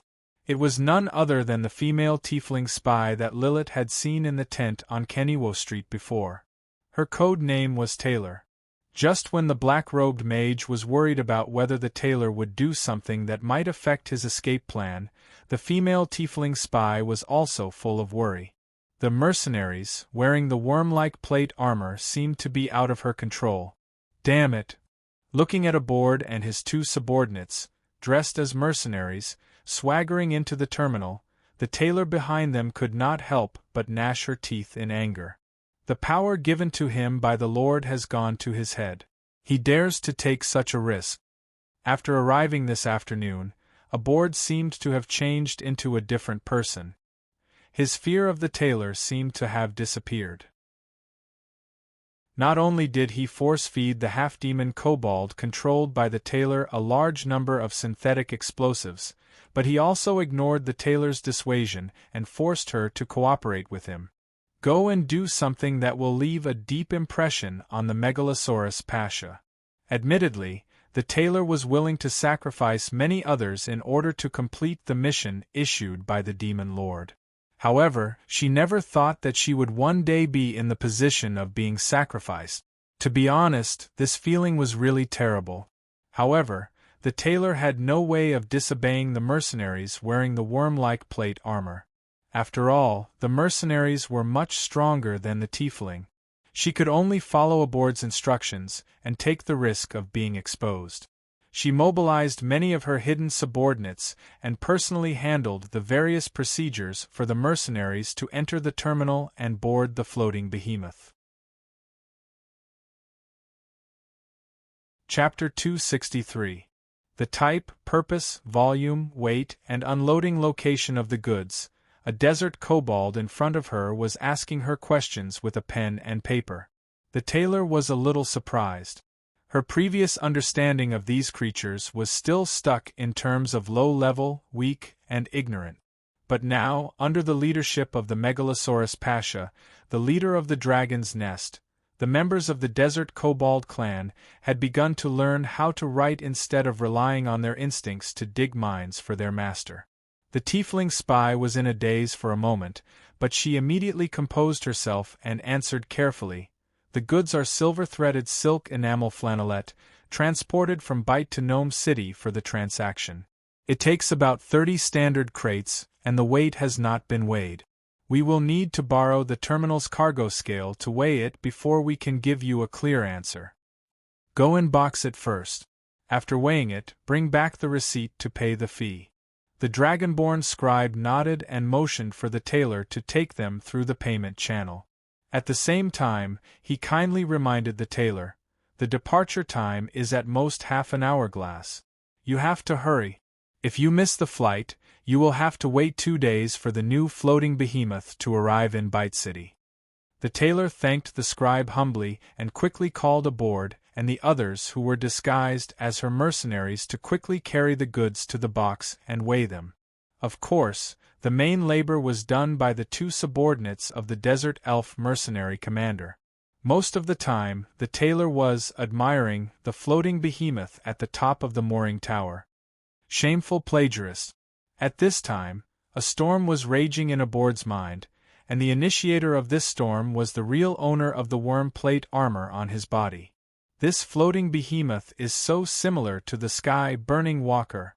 It must be destroyed, the desert elf thought to himself. Otherwise, my mind will always be filled with irritable noise.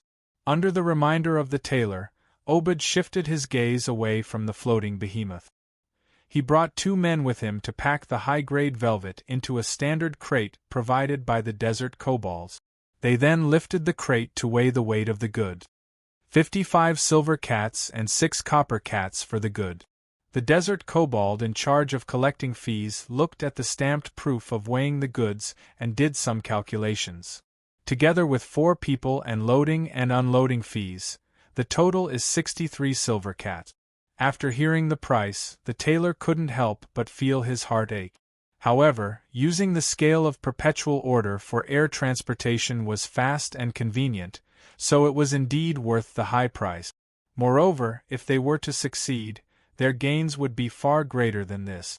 After paying the fee obediently, the tailor received the pass to board the boat. She walked up to the desert elf mercenary captain and asked in a low voice, "How confident are you? Or should I say, how many people are you prepared to sacrifice?" The tiefling female spy felt that she had to at least know the other party's bottom line before she could weigh the risk of this operation. However, she didn't know that under the influence of the worm plate armor, Obed's heart had already been filled with madness and had no bottom line.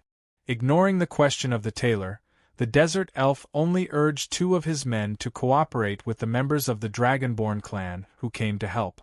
They carried the goods up to the floating behemoth's cabin as soon as possible. Because the value of the goods, the silver-threaded enamel velvet, was high and they paid a high transportation fee, the tailor and several mercenaries, together with the crates containing the goods, were all arranged on the uppermost deck. Unlike the Leviathan, these floating behemoths, which were derived from the Leviathan, were slightly smaller in size. In order to increase their cargo carrying capacity, they were not designed with an upper cabin for people to live in. The uppermost deck, the deck closest to the control center, was also a warehouse. However, most of the time, this deck was used to store some high-value goods to prevent the goods from being lost during the voyage. In the end, no one knew what happened to the goods. When Obed, the tailor, and the others boarded the deck with the goods, they found that there were only a few caravans around. Every caravan had guards, ranging from 2 to 3 people to 8 or 9 people. They surrounded the fixed shelves where their goods were placed, either sitting or lying down. Judging from the containers on the shelves, they should be high-value goods, such as jewelry and spices, but they were small in size. The crates that the desert elf and the others carried up were the only ones. No one communicated with each other. Probably because the goods they carried were of relatively high value, the guards of each caravan, even if they were resting, were alert and vigilant of the surrounding movements. After waiting for a while, the bronze horns around the deck sounded, informing the floating behemoth to prepare for takeoff. The passengers and air crew in the cabin were also prepared. Then, everyone felt a gradually increasing sense of oppression in their ears. Fortunately, it was not strong. Unlike the other passengers who tried their best to squat down or simply sit on the deck, Obed twisted his neck and stood up straight. He lifted the hooded cloak, revealing the scarlet maggot plate armor wrapped inside. He began to walk toward the goods that the tailor had brought up. He opened the crate and took out 2 pieces of silver-threaded enamel flannel. He held them in both hands and shook them hard. Then, he connected them neatly, and the silver lines connected instantly. "You guys should help too." Seeing the other passengers looking at him with doubtful eyes, the maggot plate armor on Obed's body swelled, and a large number of ferocious maggots rushed out in an instant. "Buy me some time, although it's better than nothing." Just like opening the floodgates, countless maggots rushed out of the maggot plate armor and pounced on the other passengers on the deck. The guards of the caravan were obviously no match for these guests from the abyss. They were quickly defeated, and several or even dozens of maggots drilled into each of their bodies. The parasitized humans immediately mutated. As they had parasitized the bodies of other Tana re-demons for many years, the maggots carried a large amount of demonic genetic material in their bodies. Under their influence, these human hosts had many aberrations of demonic transformation. In the pipes on the walls of the deck, dozens of messenger lizards that could record and repeat conversations memorized the voice here. Driven by instinct, they quickly passed through the pipe. They were sending messages, and at the same time, they wanted to escape from here. At this time, Obed ordered his new subordinates to attack and destroy the cabin at will. He needed them to buy him some time to complete the few pieces of rune cloth he brought up.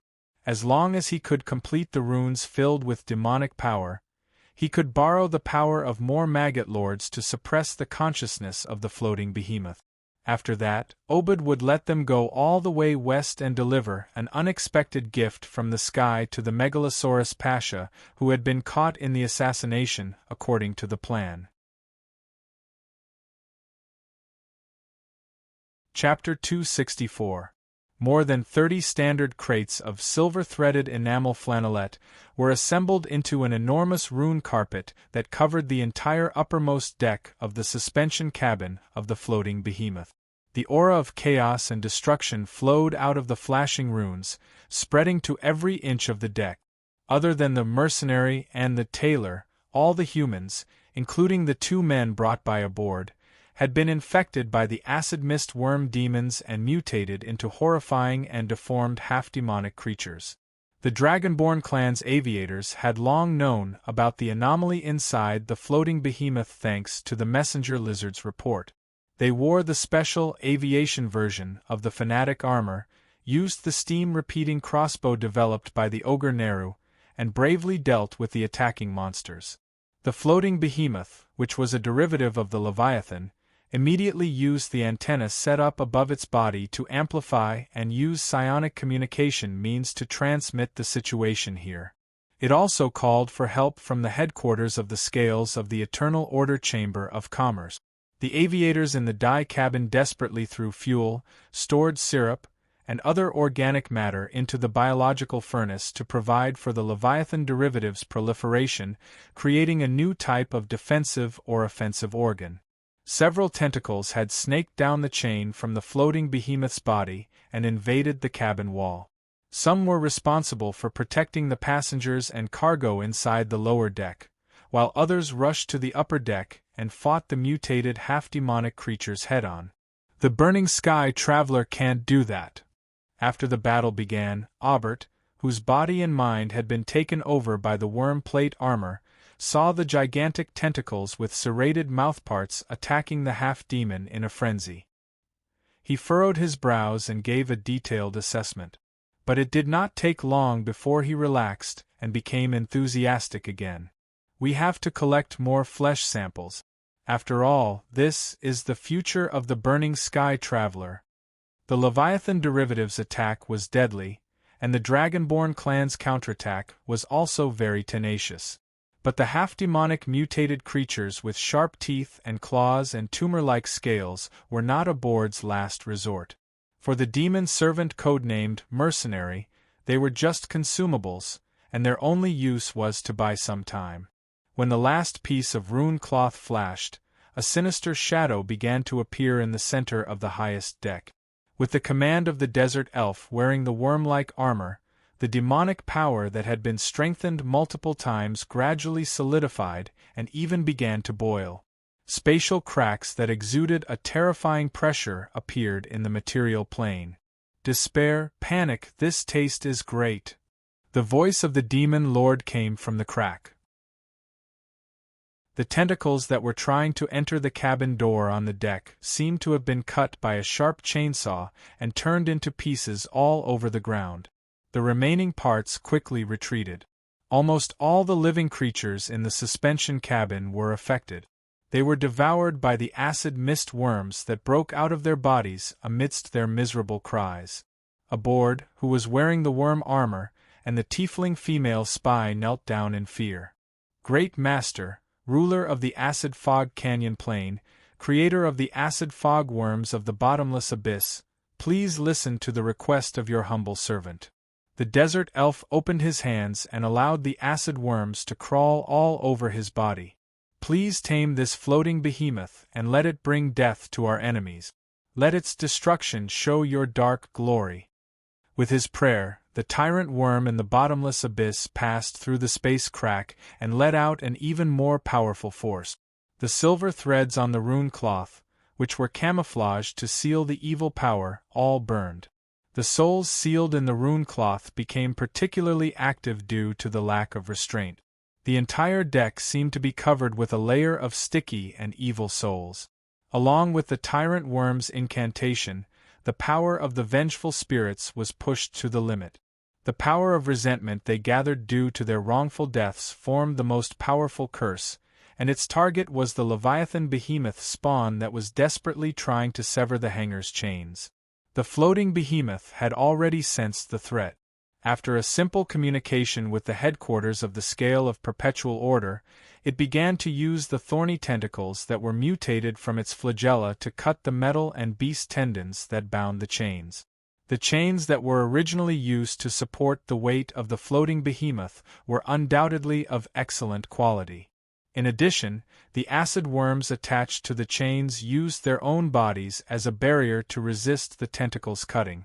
The combination of these two factors caused the floating behemoth's progress in saving itself to be very limited. When the curse that was as powerful as the most powerful enchantment spell hit the floating behemoth's massive body, there were still 36 safety chains that were completely intact. However, the resentment of thousands of wrongful souls easily seized control of the behemoth's body. The Dragonborn clan pilots who survived the tyrant worm's terrifying attack and were hiding in the control center of the Leviathan clone were instantly trapped in the behemoth's body. It was as if they were on an isolated island, or as if they were locked in a prison in the sky. There was no way for them to get in touch with the outside world. Go and complete your mission. The demonic power on the upper deck was almost depleted due to the casting of a powerful spell across the plane. The dimensional fissure had become very unstable. The tyrant worm hurriedly issued its final order. Find that young dragon, inflict a heavy blow on it, and summon me again. I've already lit the fire for dinner in the Abyss Kingdom. As you command. Your need is my mission. The two servants of the evil demon lord rushed to express their loyalty in front of their master at the same time. The runic carpet that covered the upper deck had already faded. Taking advantage of the last moment when the rift was closing, the tyrant worm threw out 2 pink worms of acidic mist. Take one each and control the attack of the behemoth, and create the conditions for me to descend later.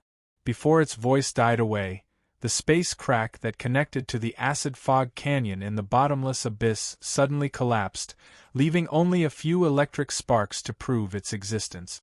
I'll be responsible for creating the conditions for the master's arrival, the tailor said first. She bent over and picked up a pink acid worm, which quickly turned into a portal. And you, since your nickname is Mercenary, you'll still be responsible for the fighting and killing. Looking at his companion who found the opportunity and walked into the portal without looking back, a sneer appeared on the desert elf's face. That's natural. The tailor is only fit to thread the needle, and I'm the one who's qualified to enjoy this. Knight of the Long Sword. Aboard waved his hand, and the remaining pink worm turned into another portal. The armguard of the worm plate armor flashed red, and a long sword appeared in his hand. He walked into the portal. On the other side of the door, the control center of the Leviathan clone heard the sound of flesh being torn apart. Chapter 265. I'm so stupid, really. Lilith, who was hiding at the bottom of the suspension cabin, lamented to himself. If he was given a second chance, he would definitely kill the two lackeys who dared to threaten him. He would definitely refuse to escape on the floating behemoth. He would definitely think of a way to avoid those dangerous and crazy demon servants. Not long ago, the terrifying aura that erupted from the upper deck clearly revealed the stench of the bottomless abyss. It was full of destruction and chaos, and the fact that he was immersed in it was a disaster in itself. Through the life concealment spell, the black-robed mage who was revived in the clone did not dare to expose himself. He was unable to resist the powerful strength of the demon lord, and he did not want to guess what kind of perverted plan the two crazy demon servants would have after discovering him. In order not to be detected by them, when the power of the tyrant worm's projection descended and distorted the rules of this place, causing all the passengers to suffer the calamity of the acid mist worms breaking out of their bodies, Lilith did not even use a powerful spell to get rid of the worms in his body. Enduring the pain caused by the worms gnawing at his bones and flesh, he only used a spell that was once used to numb experimental materials to temporarily seal his sense of pain. Until all the acid mist worms were expelled from his body, he simply repaired his wound. Then, he found a corner of a shelf and carefully hid in it, concentrating on sensing the changes in his surroundings and looking for an opportunity to use a teleportation spell to leave. From a certain point of view, he was indeed stupid to be so cautious. In fact, if Lilith made a prompt decision to leave at this time, the mercenary aboard, who was painstakingly controlling the floating behemoth, would not be able to do anything to him. And it was precisely because of his hesitation that he would encounter more troublesome problems later on. From Bite City to the lagoon, there was only a distance of about 10 parasangs in a straight line. Flying at full speed, the floating behemoth took less than 1/6 of an hourglass to reach its destination, and the time it needed to prepare for an attack in the air was even faster than the time it needed to travel. Standing above the huge body of the Leviathan, aboard, who was wearing a worm plate armor, stood against the wind.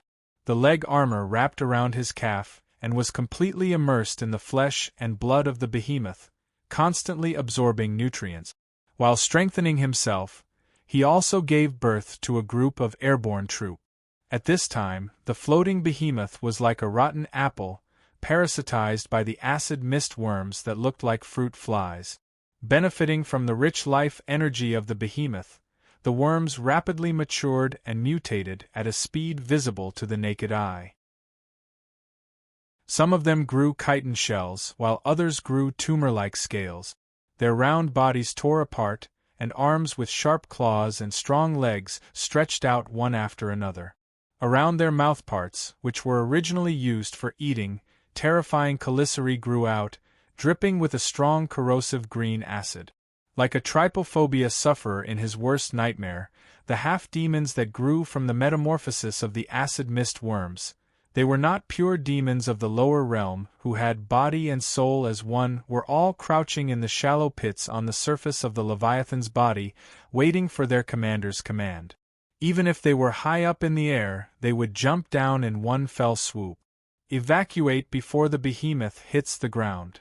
Holding the pink special acid mist worm in his hand, the desert elf aboard could communicate with these novice subordinates without hindrance. Flesh, blood, life, soul, fear, despair.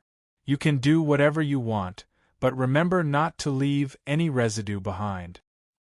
After the explosion, the joyous atmosphere of the banquet in the museum was swept away. As the one who had personally experienced the scene of the explosion, the dragon Pachakis was even more surrounded by the assembled Naroya guards, leaving no room for escape. This is the demon's handiwork. Quest did not explain anything in the face of the guards who appeared as if they were facing a great enemy. Instead, he calmly told the Grand Vader who had teleported over. They should still have a backup plan. One of my floating behemoths has been hijacked. A moment ago, the headquarters of the Scales of Eternal Order sent the latest news through the radio.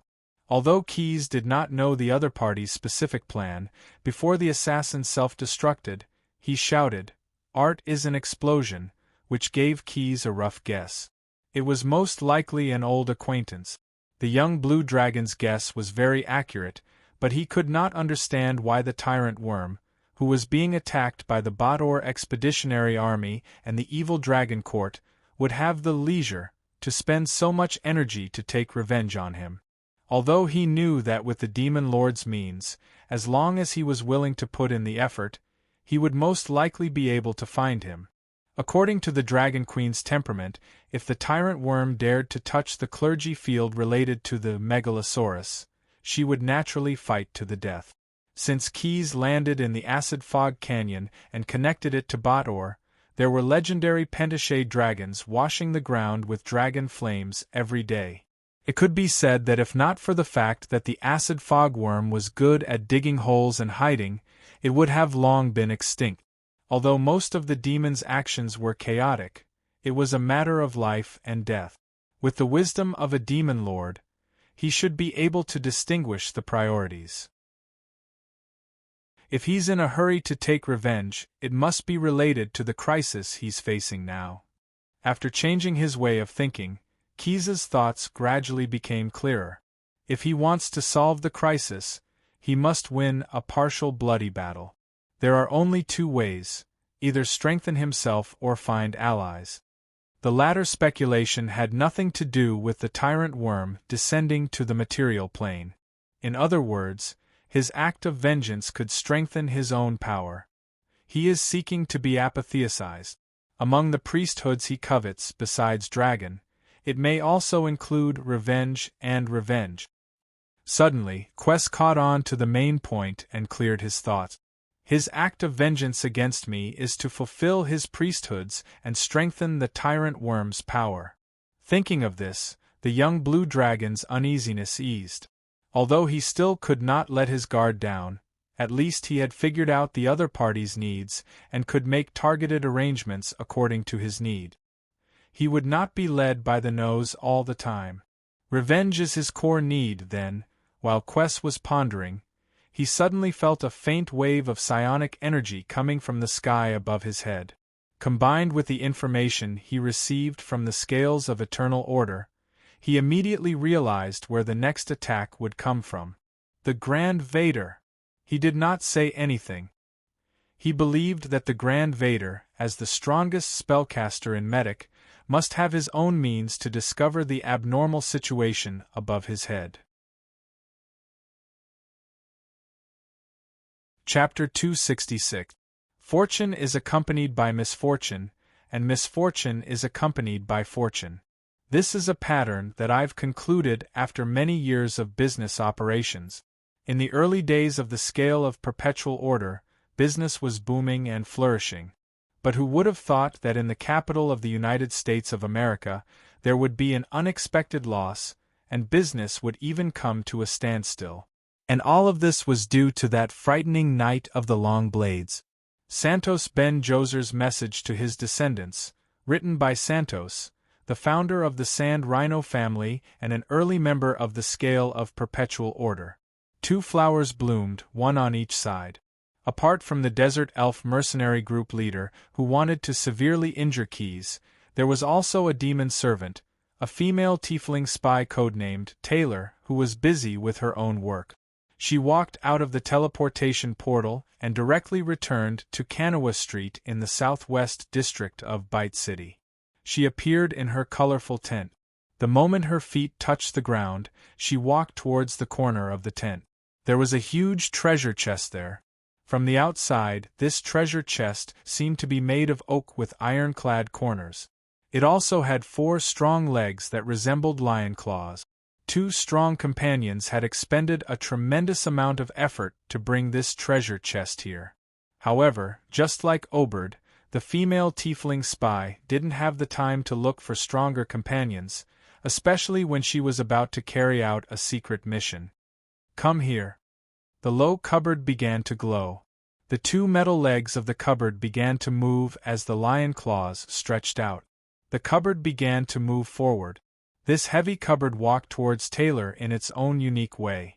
It looked just like a hunting dog that Taylor had summoned.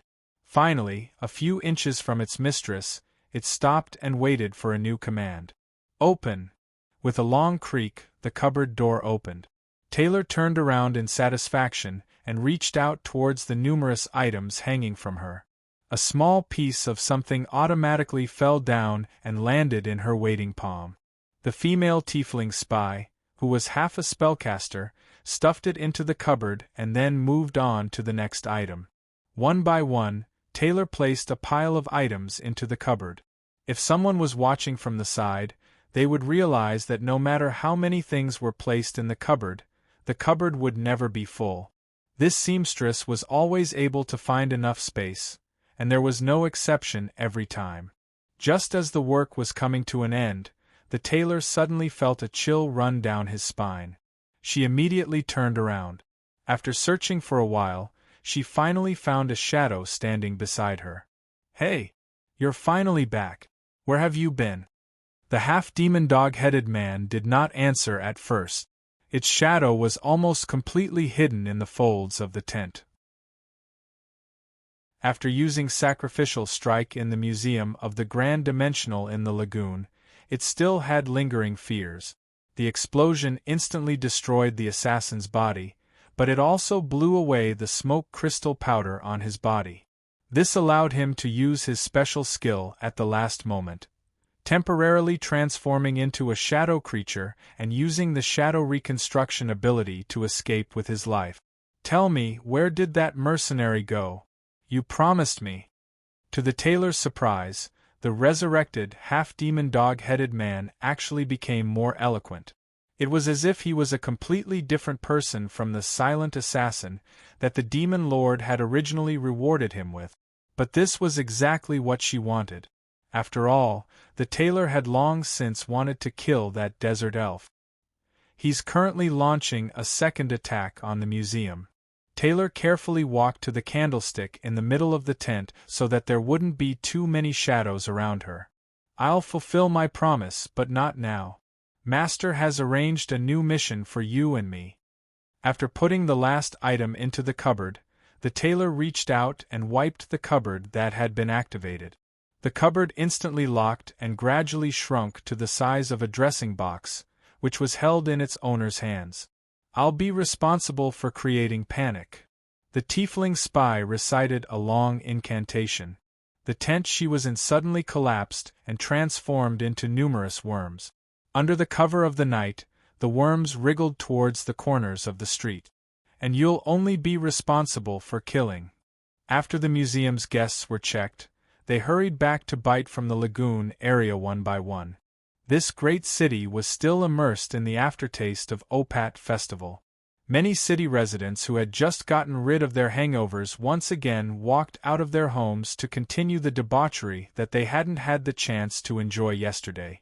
The circus troupe on the streets of Keniwo was no longer as quiet as it usually was during the day. Instead, it was working hard to put on a variety of nighttime performances. The owner of the Old Mirror Tavern had already asked his employees to stock up on a considerable amount of alcohol. Now all of it came in handy. In fact, the amount was still insufficient, so he had to secretly add some water to the wine barrel. Nobody should care. They won't notice anyway. Besides, the Old Mirror doesn't need new furniture. Looking at the customers in the tavern's main hall shouting and yelling, the tavern owner instructed his employees to keep their eyes open.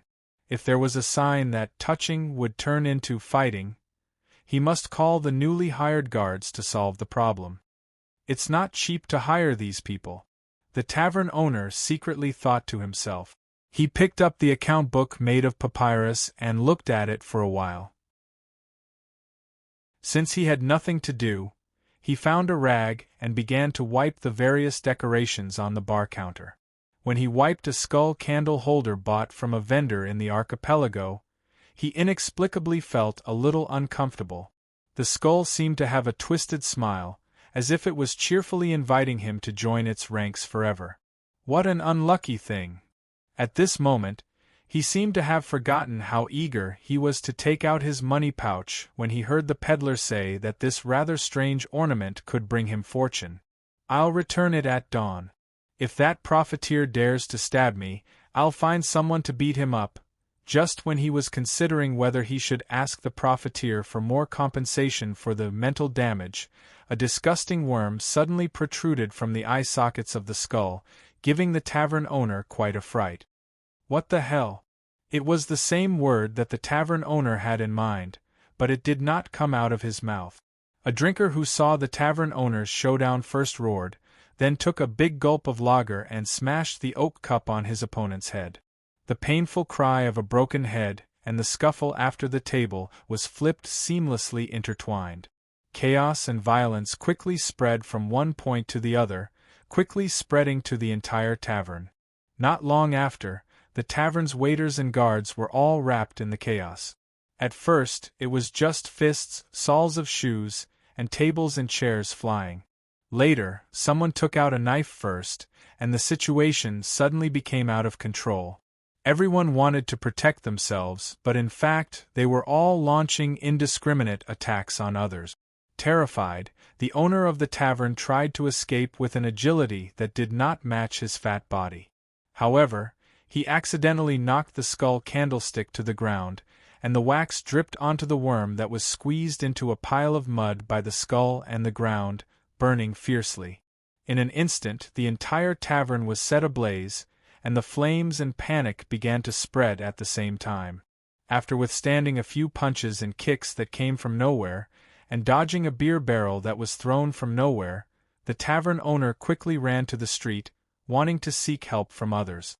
But the scene on the street made him even more terrified. The entire Keniwo street had been infected with violent emotions.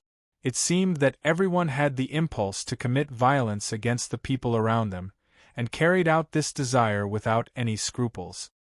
What the hell?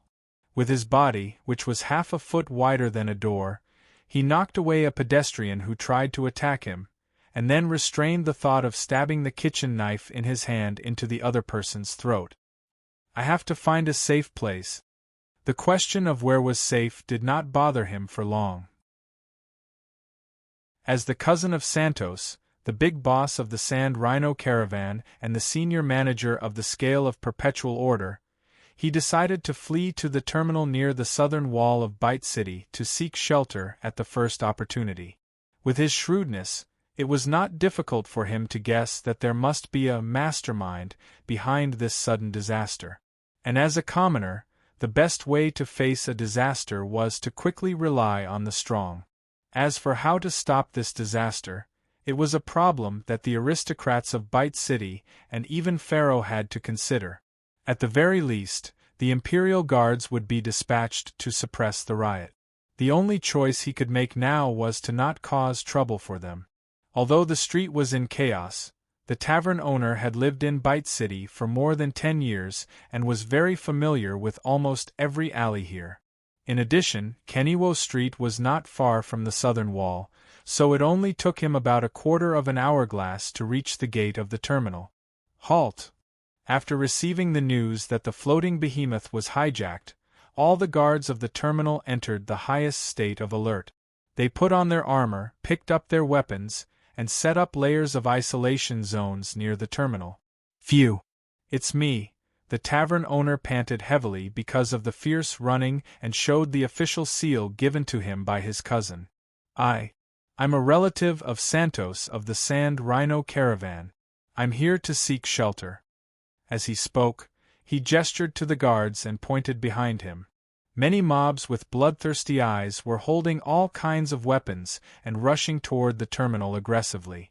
Archers, take your positions and line up in 3 echelons. The captain in charge of commanding the guards of the terminal pulled Santos' cousin behind him and asked his deputy to check the official seal again. He hurriedly issued his order. The first wave of test fire is warning, the second wave, change to blunt weapons, reduce the damage, and focus on stun. A figure appeared beside the guard captain, startling everyone. More than a dozen crossbow bolts locked on to the target at the same time. Fortunately, the guard captain recognized the newcomer. Mr. One-Eyed, what instructions does Lord Pasha have? You're tuning in to the Phoenix Knights YouTube channel. Don't forget to subscribe and join us on this journey to catch the most captivating stories.